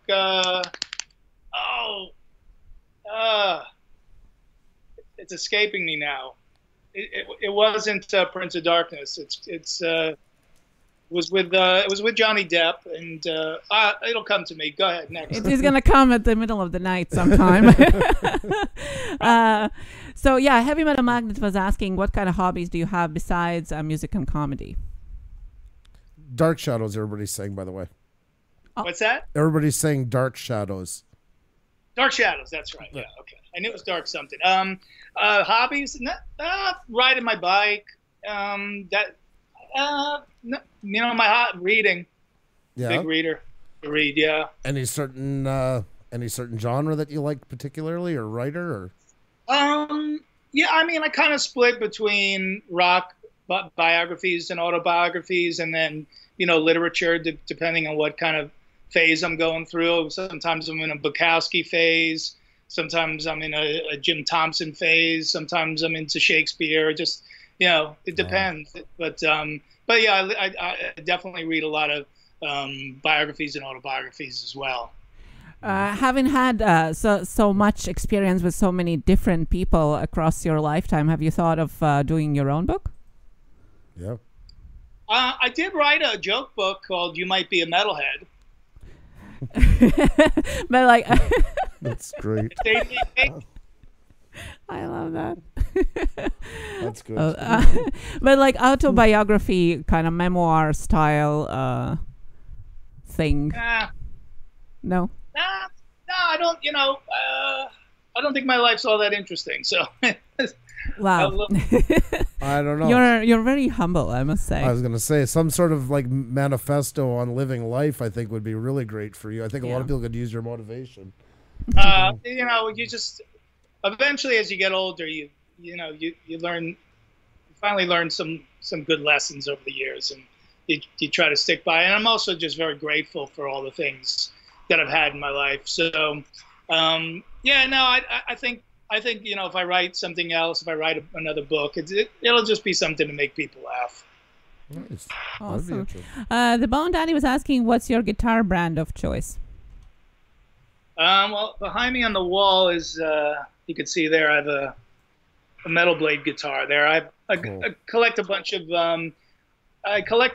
different, they have these artist series guitars that have different like album covers and band logos and stuff. I got a bunch of them, but Gibson Les Paul would be my go-to. I got an '84 Silver Burst Ooh. that I actually bought back then that I really love. So, like I said, I leave the playing to the people who do it well, but I do love collecting guitars as artwork.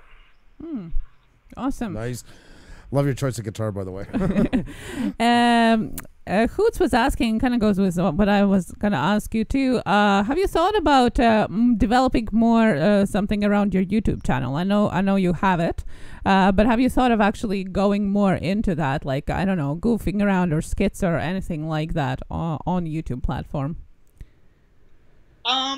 Yeah, I mean, right now, kind of all that kind of stuff is spread out, you know, and I really do need to consolidate it, but I'm not quite as proficient as you guys are in getting it all together. So, and I also I haven't really tried to monetize it. So, you know, I haven't really put as much focus on that as I probably should.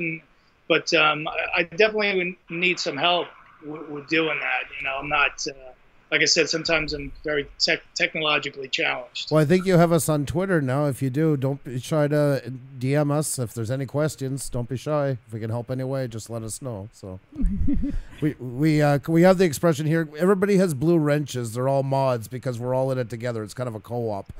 We're like the punk band of YouTube channels. We're anti-establishment, so everybody gets them. No fighting over hierarchies. So, so yeah. Any questions? Don't be shy to ask. So, how do you break awkward silence in the room? Just in any situation? Yeah. I usually take off all my clothes. Take this down, folks. Something.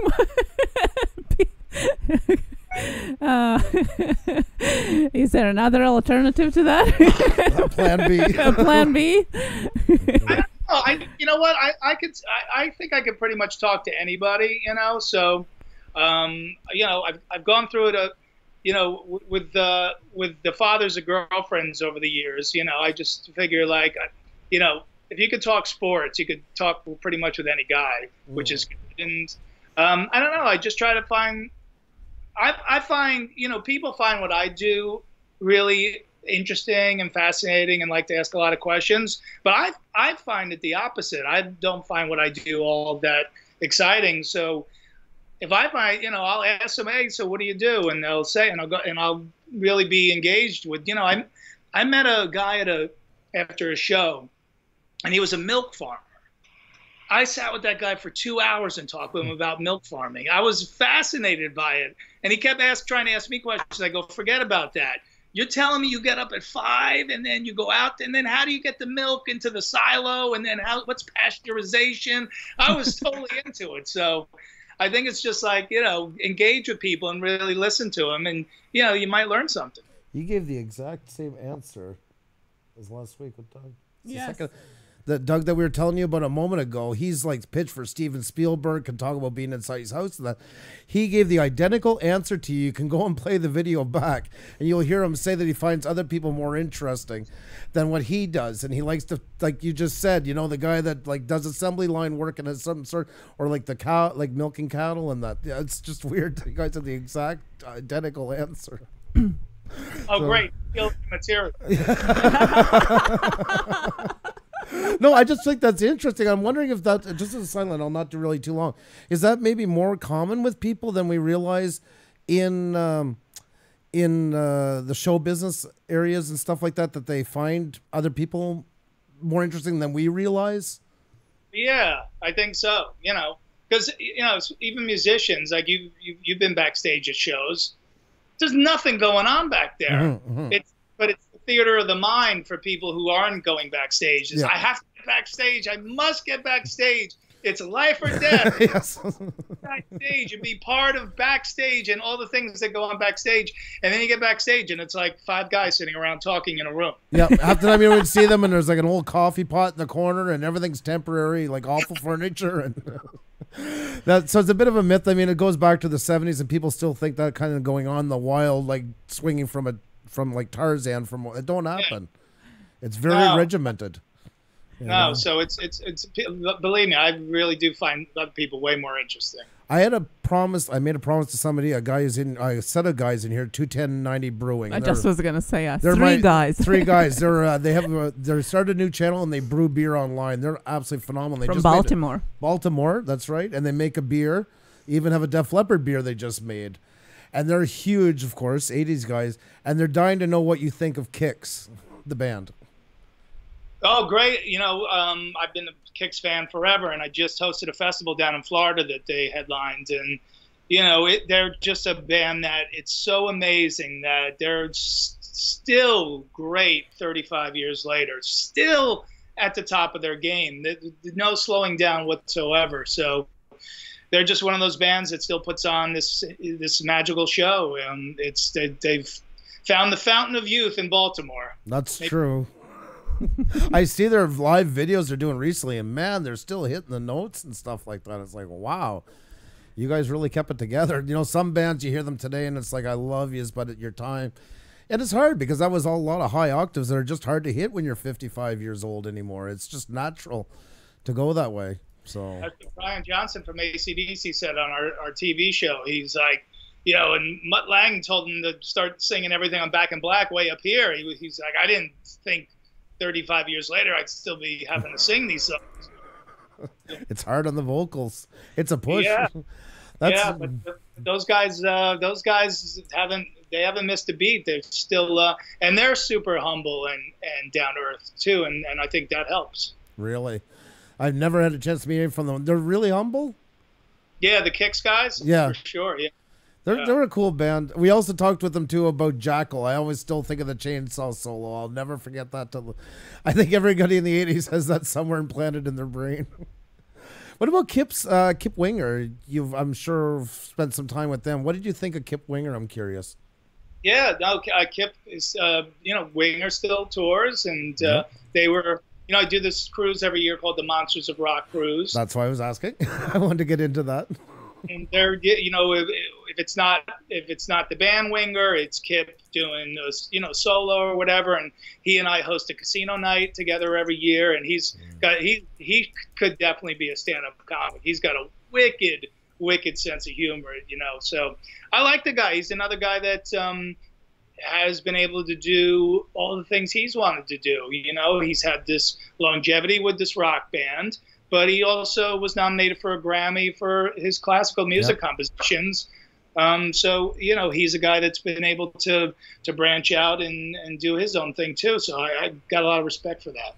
They were a very talented, I feel so underrated. They kind of got a bad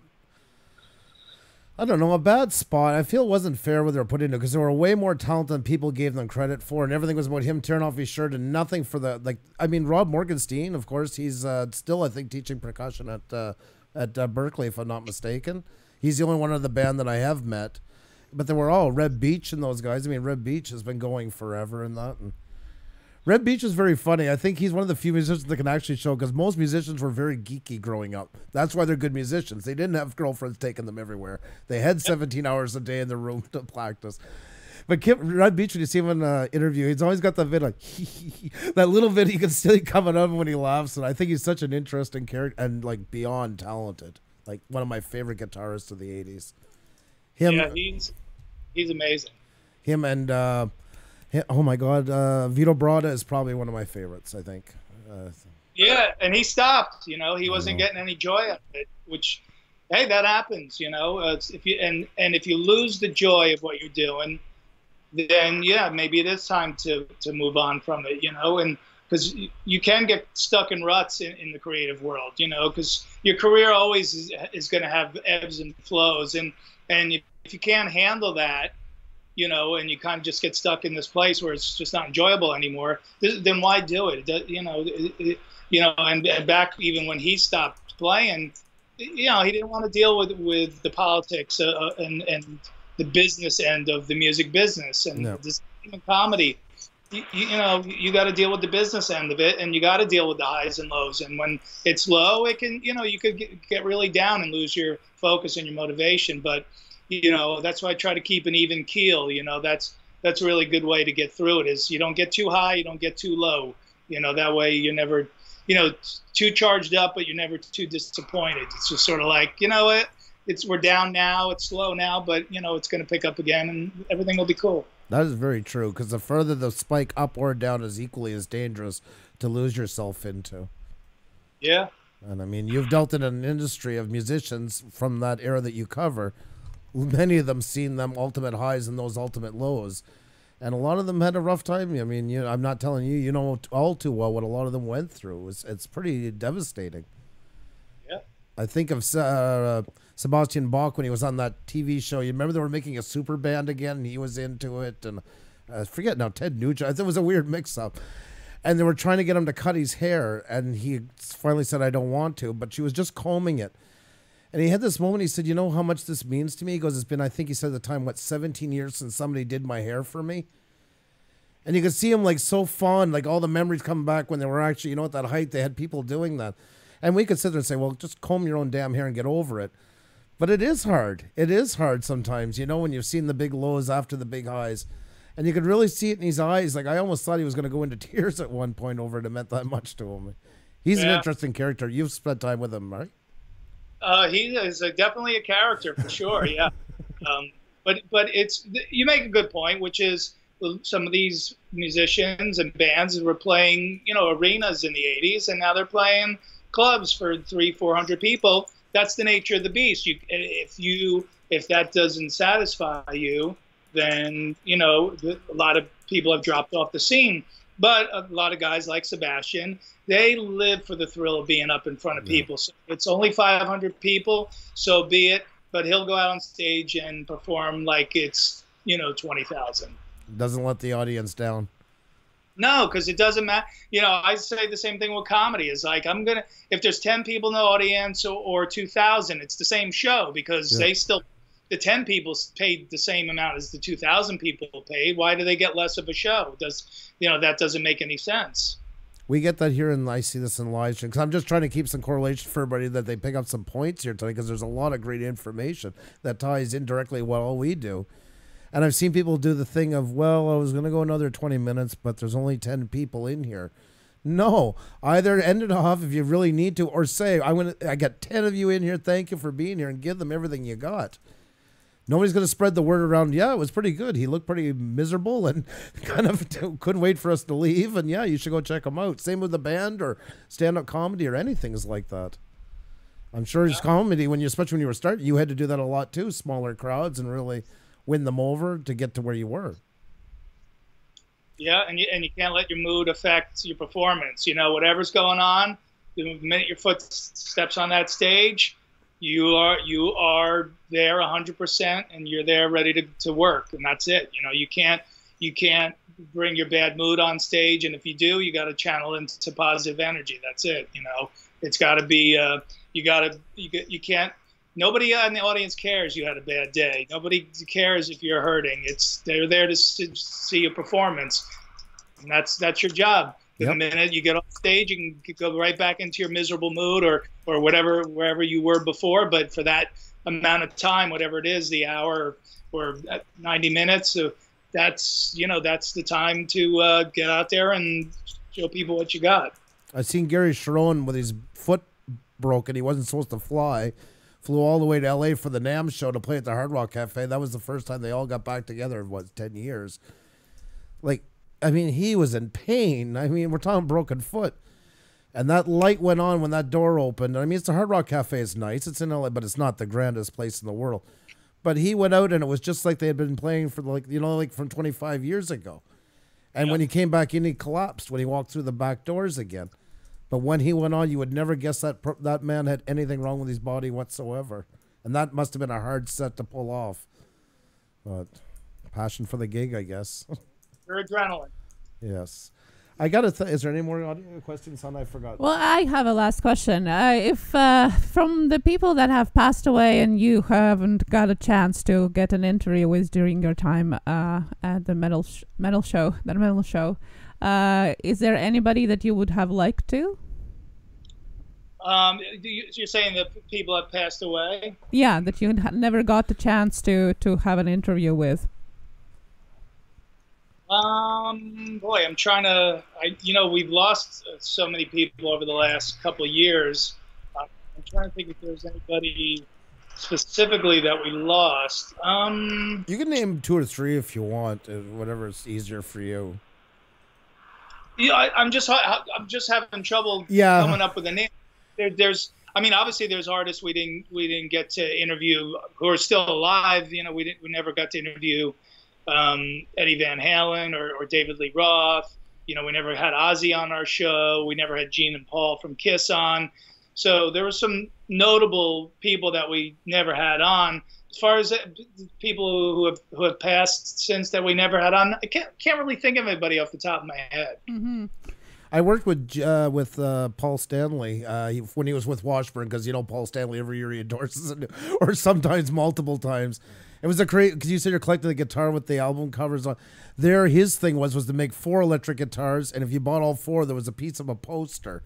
If you bought all 4 electric guitars, you put them together. It was an interesting. It was quite a sales pitch. It was like $500 cereal boxes, you know, when you think about it. But he was there, and they actually had a kidnapping attempt called on them. So we had to postpone everything. Had to get in undercover LAPD to come in with 9mm Berettas, brief us and all, and how we were going to lay it out for the signing and all that stuff. And so yeah, that's why I remember him very specifically. It was an interesting time to meet him, and he's a character. He's actually kind of nice. I mean, everybody is. I think you can say it for the most part when you meet somebody face to face, they're not bad people. They have something decent to say. Most people think it's going to be all screaming and murder and throwing bats at you. It's kind of, how are you? It's nice to meet you. You know, like the same as if we met or anybody here in the chat met. So, but yeah, there was that, and then they were filming Gene Simmons for his TV show, Family Jewels. And I ran into him. I literally hit his shoulder by accident. That's how we met. I had to say sorry to him. I didn't see him come with the camera. So. Would Kiss be somebody you would want to interview, since it was your first album, so to say, that sparked all of this journey of your life? Yeah, we interviewed Ace Frehley and Peter Criss a few times each on our show. But so I've gotten half the original band. But yeah, if we get to do this again, absolutely. You know, obviously have a million questions from the first time I picked up the Destroyer album to I continued fandom today. And you know, when you ask that question, you know, the person that came to my mind is sort of the opposite. I kind of thought I was so grateful to interview some people before they passed away. You know, and while Andrew Dice Clay is my comedy hero, sort of my idol just in general was Lemmy from Motorhead. Wow. What was time like with Lemmy? Everybody's going to ask, so I'm just going to ask you, what was time with Lemmy like? Yeah, that was just grateful that we got a chance to talk to him several times, and I got to know him a little bit as well, and become friendly with him. So I'm definitely think more in that terms of, like, I was grateful that I got to have a bunch of conversations with him before he died. That is so awesome. And I thought you guys had Ozzy on. I was surprised to hear that. I thought I remembered Ozzy being on. So he was never on with you guys. No, it just never went down. You know, look, it was always a matter of, you know, trying to work out people's schedules and with what we're doing. And, you know, Ozzy, you know, he's got a lot of farewell tours to get out and do. So. But you had Zakk Wylde on, though, right? Yeah, Zach came on a bunch of times, and he's always, you know, he always brings the comedy with him as well. So, yeah, we always love having brother Zach, and he's a good Jersey boy. I grew up not too far from me. That's true. I never thought of that. That's right. Both from Jersey. He was my idol. When I seen him play Miracle Man, I was right there, and then I know where I'm going in life. I want to get to L.A. faster than a speeding bullet. I don't know why he just clicked with me. And I'm actually a Floyd Rose guy. I'm that 80s. I got 2 RGX 521s here, Floyd's. But I just, for him, he's like that Les Paul. You could never picture him with anything else. You know, the bullseye. Excuse me. That's so cool. Yeah. Well, Ozzy always appealed to me because you had the dark side. He was the Prince of Darkness, but he was also, and still is, so funny. I mean, he's like the Rodney Dangerfield, the metal. He's got a million good one-liners. He's so funny. I love him. He is amazing. He's a very gifted man and a great voice. Like, I remember when Lita Ford said she was working with him when I was listening to a documentary, and she said, I didn't realize till we got in the studio. he hit that note, and she's like, wow, this guy got talent, you know? Unique. Yeah, no, exactly. That's so cool. Well, maybe this time Ozzy will be on with you. It's not too late. Or maybe he'll be on with you guys. Oh, we got a little ways to go yet. Yeah. Because we are so honored right now. We couldn't believe that you even came on tonight. So it's just, it's been such a pleasure. I mean, I know a lot of the guys have been waiting to hear so many of the music stories and that. They've been asking us for days and stuff like that. They've been so excited to have you come on. So, and I think you guys inspire. I think you inspire a lot of people by coming on. So it really does mean a lot. A lot of people want to build their own. They have their own version of a show that they want to do by being here, and I think this really kind of gives them some motivation. Oh, good. Yeah. Well, look, you know, you can apply pretty much anything I said to do anything creative, and obviously people who are YouTube creators are really ingenious. I mean, there's so much amazing stuff out there now that's on YouTube. Yeah, I mean, just you get into it for the love of doing it, and you see where it takes you, and you go from there. But yeah, I'd love to do a part 2 with you guys sometime, and appreciate you having me on. Oh, Thank you so much. Pleasure. You were so gracious with your time. What is the next thing we're going to be seeing you in? So yeah, hopefully, like I said, you know, I've got this deal with the NHL network, so hopefully you'll be seeing me on there. That's cool. Soon with the new show, and then you know, just back out at the comedy clubs till the end of the year, out on the road with Pop Evil in January, February, and you know, hopefully 2019 is going to be a busy year as well. And you know, people can follow me on social media and check out. I'm on Facebook and I'm on Twitter, so find me there and come hang. That was awesome. Hope you can keep in touch with us on that, and we'll keep spreading the word about you. And I cannot thank you for your generosity tonight and sharing your time with us. Thank you so much for coming by. And nothing but the best for you. Looking forward to the NHL stuff. I'm a hockey fan, so I'm right up there with you. So I can't wait to see it. Awesome. And well, good luck with the show.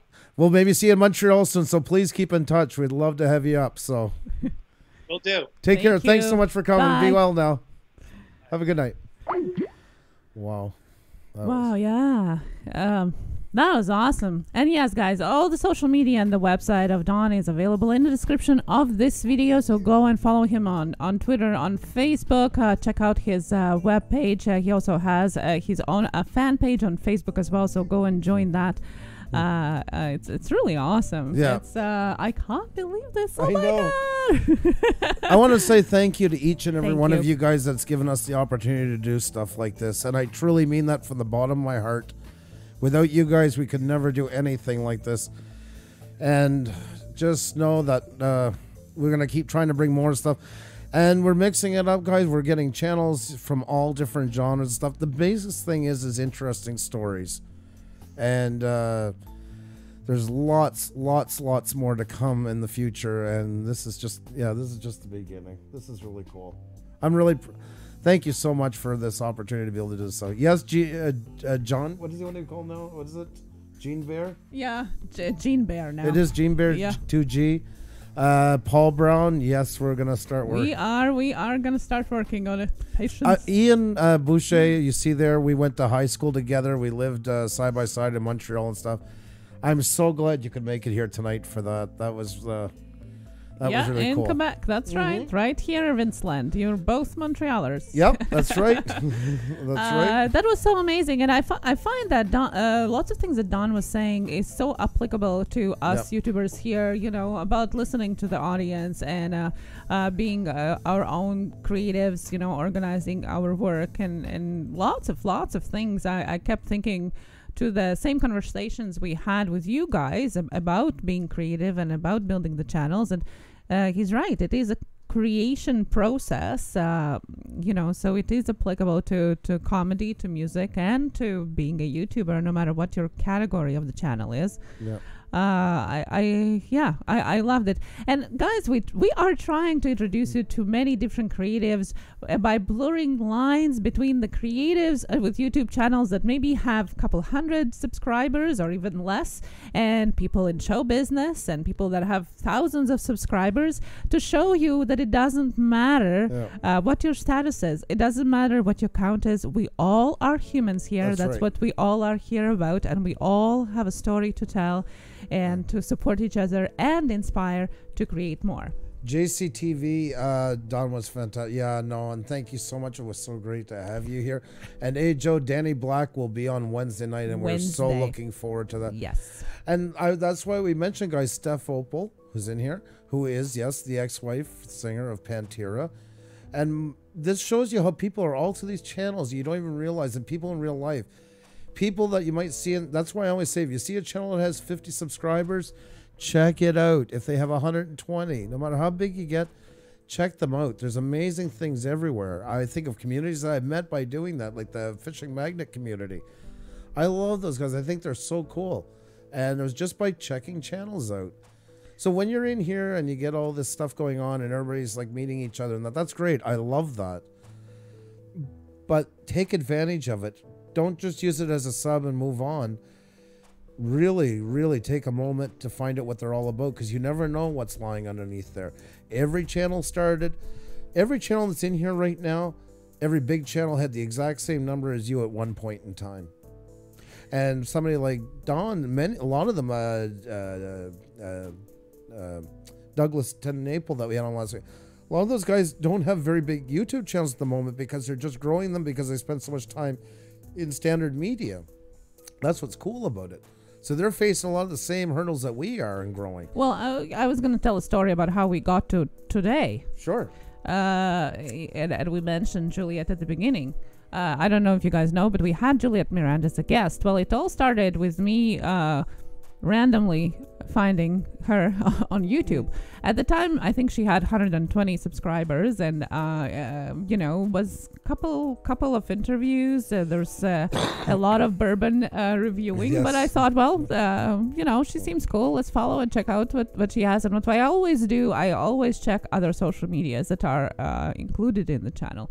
Well, ended up she is one of the top 200 iTunes podcasts, have been a rock and roll journalist for most of her life, and is doing podcasts about her stories about it. And, we kind of clicked together, and she was a guest, and we kept in touch, and her and her husband were the ones that, connected us with Don. Yep. So don't judge the channel by the numbers. 100%. If I would be looking just by the numbers and would sweep her away, we would never be where we are today with this interview. So always, guys, look past the numbers. That's not what is important. People behind the channels is what means the most. He's so kind. He just rolled back. Oh. Awesome. If people hadn't taken chances on us, guys, we had 42 subscribers. We were just a flash in the pan. I mean, everybody needs a break. Everybody needs that moment. And that's why I get so excited on here. I love hitting 1K and 3K and 5K, celebrating it for people. There's something to be said for somebody hitting 100. I still get so excited over. Because it's their first chance to really get noticed, get out of the gates, the energy they have. I love feeding off of it. It's it honestly, it sounds cliche, but it keeps me going because I kind of feed from that. Sometimes I'll borrow a little bit of their excitement and run with it. So I just hope you guys will be good to each other. Learn that anybody who doesn't get it, and I know most of you guys all get it right away, that being good to each other, taking the high road, don't get mad at people and try and bring them down. Instead, put it into your work and make your work better is the number one way to succeed on here and anywhere in life. Because otherwise you put a bunch of work into something that doesn't give no return. But if you put it into your own work and really give it all you got, the sky's the limit, And tomorrow we are going to be back with our Tuesday Tech Talk. As always, our think tank of how to build YouTube. Your questions, our questions. We'll all answer together. 3 hours of amazing creation and inspiration. All the questions. Yes, all the questions are welcome. That's tomorrow, 7 p.m. Eastern. And Wednesday, we have Where's Danny Black? He's a musician that travels on cruise ships. That's his job. He's a musician on cruise ships. He's American, but right now he's part-time Australian as well. So he's going to be joining us from Australia on his Thursday and on our Wednesday at 7 p.m. Eastern. We're so looking forward to that and all the amazing stories of traveling all across the world, being musician on cruise ships. Yeah, that's Yeah, that's really cool. going to be awesome, and really looking forward to that. And let's look at your selfies, guys. That's so cool. Hashtag Blue Ranch Group. That is really cool. Life is number 8. That is, I love that. Great shot. Oh, Spencer Entertainment. We got. Awesome. Thank you so much. Spencer Tainment. Excuse me. I keep forgetting to say. Yes, and That was Where's so Daddy cool. Black is in the chat, guys, by the way. So you can go and check him out How are you? even before the interview. Awesome. Obi Lex, thank you so much. I'm not sure if this is. Yeah, that's their video, I think. Oh, okay, perfect. Oh, God, yeah, 23. Yeah, definitely. Then check that out. And Heavy Metal Magnet, of course, got I home love in it. time, Yes. safe and sound. And I love, you I love those always bottles take these with those. amazing selfies. Man, they're awesome. You do. They're like album covers. I know. They It's really are. It's always Yeah. is amazing. Love that, guys. Thank you so much. We always love your hashtag Blue Orange Group selfies. Thank you so much. If you're new to the channel, don't forget to smash that red subscribe button and hit that bell to see the notifications. And even better, if you could follow us on Twitter, because that's the best way to know when we're on. Can I link a winner? A winner? Well, link whatever it is, link it. I don't know what it's. It's probably a joke, but I didn't get it. Oh my god. Rock is rocking. Yes, guys, thank you so much. Thank you so much for coming today. Donna Shaw, hello. I see some people just joining in. We're just finished our interview with amazing Don Jamieson. That was really cool. Emmy winning TV host, musician, stand-up comedian. Just really amazing hangout. Such an easy talk, you know. Oh my God, That was yeah. awesome. And it does. I mean, you know, like to have him come up here and hang out with everybody and stuff like that. We were at 122 in the chat. That's phenomenal. That's our most we've ever had for an interview at one time. Yeah, that's right. That's unreal. Awesome. What a great night. What a great night. What great conversation. I love good conversation. I'm so addicted to this. Like, to when somebody really can just talk. And he's so varied in his interests in that, which I thought was so cool. I really love that. You know. And he does also have a YouTube channel, which is in the description as well, so you can go and check it out. And as I said, don't judge the channel by the numbers. It has nothing to do with real life. But there are lots of examples of his amazing work and comedy, and his I just love those prank calls. I was listening them the other day too a lot. Thank you guys for posting the links. You guys are so awesome. That really does. You. That's what a community. I love it. We never have to, not that we're asking you guys to do stuff. I just love how you go and do it. It really means a lot. And you guys make our lives so simple on that stuff. So thank you so much. Wanted to remind you also, guys, about the video that we would like you guys to do if you would want to for the celebration of our 4,000. A video, 60-second video, HD. What does the Blue Ranch Group mean to you? Send it to blueranchgroup@gmail.com. Thank you for everybody that already have sent your videos, and Wednesday is a deadline. We're going to feature them. I'm going to extend it to Friday, guys, because there was a couple asking, so I'm going to put it till Friday, give everybody an extra day or two. We're going to be nice. Yeah. It's, like I say, shoot it in your own style, open up, introduce yourselves, anything you want to say to us, and what the Blue Ranch Group means to you. Keep it 60 seconds so everybody gets equal billing. And like I said, I'm not there to edit it. I just want to put it up so people see the great work you do. So shoot it the style that you like to shoot your videos into. Take time for the simple joys in life. That's right, simple joys. I always love that. I always love when you're in. Love your positivity. Thank you, Jefferson Einstein. Thank you so much. My week is packed, Finsland. That's awesome. Loved having you here. So we're going to send them off to somebody, hon?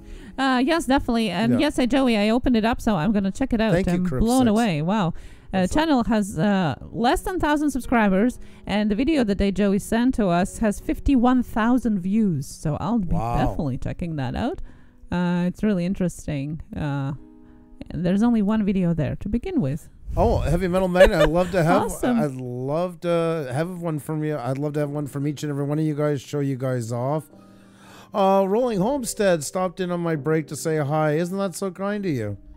Hope you're well, my friend. Our guest is just finished, but I hope you can go back and watch the repeat of it. It was really interesting. He was really a great chat.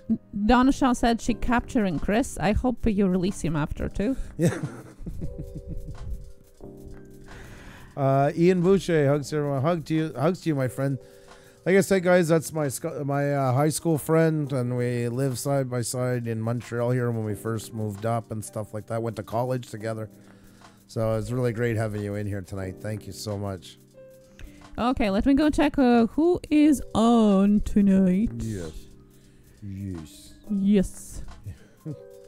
Oh, that was a lot of fun. Wow. That's such a good time. Thank you guys for all the kind words, and I'm glad you guys are enjoying these interviews. And this is one to watch for sure. Thank you so much, Joe. I was really glad to have you in here tonight too. Each and every one of you guys, it really meant a lot. You know, it was fun. Oh, Mitchell Family Reality Show. Oh, in only 19 minutes. Oh, so if you have the time, please feel free to pop in and share and smile with us. I like that. Hugs to you, Donna. And guys, also too, right above MC Lockdown by Mad Crash, once again, who's built a prototype that works with doors in schools to help with prevent school shootings. Please check him out. Please support him. Anything that can help make kids safe, I'm all about. So please definitely go check him out. MC Lockdown by Mad Crash. You can see his name just appear every couple of times. Say hi. Julia's Miracle Love School. How are you? Yeah, hey Nelly. Welcome. Our guest has just ended. He was with us very graciously for an hour and a half, and yeah, I hope you can get a chance to go back and watch it. Guys, if you haven't hit the like button, please do. That really does help a lot. Hopefully we can keep this video trending and more people will come back to see it. And yeah, it was a good night. It really was. It feels good that people like that want to come on our show, and that's all thanks to you guys who have made us what we are and what we're continuing to grow towards. We're all in together. Backpacking with Jason, thank you so much. I really do appreciate that, and it was really nice to have you here. Thank you so much for coming tonight and spending some time listening. I'm glad you enjoyed it. And guys, once again, it doesn't matter how famous they are or if they have five. We have a long list finally. It's not like last year so bad where we were really struggling to get guests. Not that we're bad guests, but we had to plead with them to come on sometimes for short notice, people counseling. But we finally got a longer list, and that's what we're trying to do, is find ones that have really, really interesting stories. Like Donna Yuke we had on not long ago was really interesting.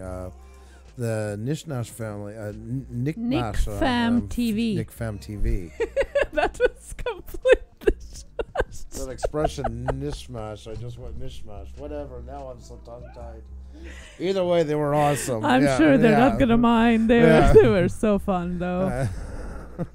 Oh, Gator, what's going on? Gator hey, we're just we'll just wait for a second, because there's so many people. We'll just say hi to them first. I don't want to chase them. Well, I just was gonna say that we ended the interview because he comes in expecting the interview, because I sent him a message saying that we have interview. Yeah, no, he was very gracious for about an hour and a half, and yeah, it was an awesome talk. So I hope you guys that missed it can play it back after. He had a lot of great info, and once again, stuff, guys, that ties into what we're doing here on YouTube. Lots of good messages into it. So I hope you guys will definitely give it a check. Does anybody want to be my awesome 2100th? Oh, there you go, Sky Pilot. There's a marketing. We don't like self-promotion. That one's a bit interesting. I like the way you supported it. That's all right. Gator calls me Heavy Metal Magic. Heavy Metal Magnet says. Oh my god. Yeah, I saved it, Joey, already. Thank you. It's crazy. Awesome. Mackenzie L. Burns. What's everyone doing tonight besides being here like that? It's nice. I love how there's such a mix. That's what I think is so great about ones that have been with us since the beginning, in the middle, and just came recently, or even some tonight. And I like how you guys all get to mingle with each other, get to know each other and stuff like that. So it's been a lot of fun. This whole YouTube has been a bit of a whirlwind for us. And it's like I say, once again, it's all thanks to you guys. And I'm just glad you guys enjoy what we're doing here. Thank you for being so supportive for it as well. Let's see here. Well, oh my. Oh, okay, good. Okay, I thought we got 14 new. That was just because I got 2 Twitters open. I was like, wow, we got a real rush of them. Canadians rock. That's right. True. And that reminds me, if you are in North America, go and vote tomorrow. If you are in United States, yes, your half-term elections. Midterms. Midterm elections, yes. And it doesn't matter who you vote for, what side you're on to. Just please vote. Exercise your democratic right and go vote. There are many places in the world where people can't vote. You can, so use that right and go vote tomorrow, please. Mm-hmm. Just wanted to reminder. So do you have somewhere picked up? Yep. Okay. All right. Well, Xenia's going to... excellent backpacking with Jason. I love seeing that. I'm voting with exclamation marks. That's what it's about. So Aussie, Aussie, Aussie. The Sky Pilot. Come on, Sticky Buds. Jump in with him on that one. Back him up. Back him up.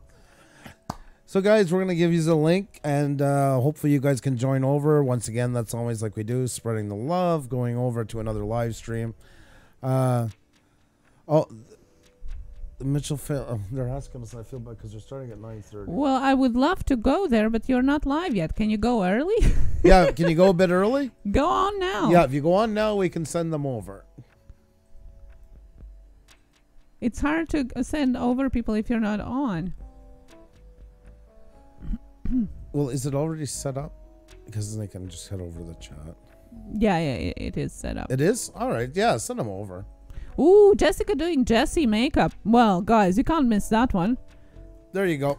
There you go. All right, guys, you're getting VIP entrances. That's right. First seat. That's right. Premiere. The Mitchell Family Reality Show.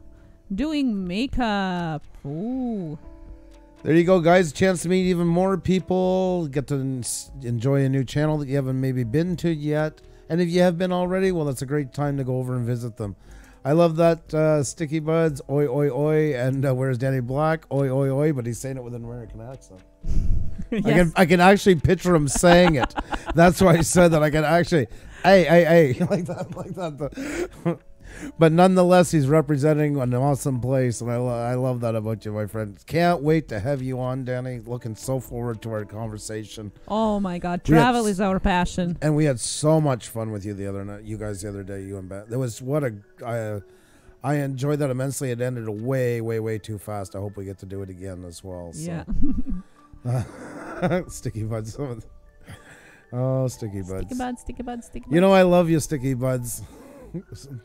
Y'all have an awesome night, and let's visit the Mitchell Family Reality Show that they are gonna start their show shortly. So don't go anywhere. Just hang around the chat, say hi to each other. And thank you, Danny, for being such a sport. I got to get up early and hit the coffee hard. We do appreciate it. Yeah, it's gonna be 9 a.m. I think in Australia. Guys, thank you so much for everything. It was just an unbelievable night, and thank you for sharing it with us. Thank you for giving us the opportunity to be able to do stuff like this. Have a great night, guys. Cheers and creating. See you tomorrow. And we'll play the opener for about another 3-4 minutes so you guys can get the message. Thank you so much, Sticky Buds. You take care. We'll see you soon. Have a good night, guys.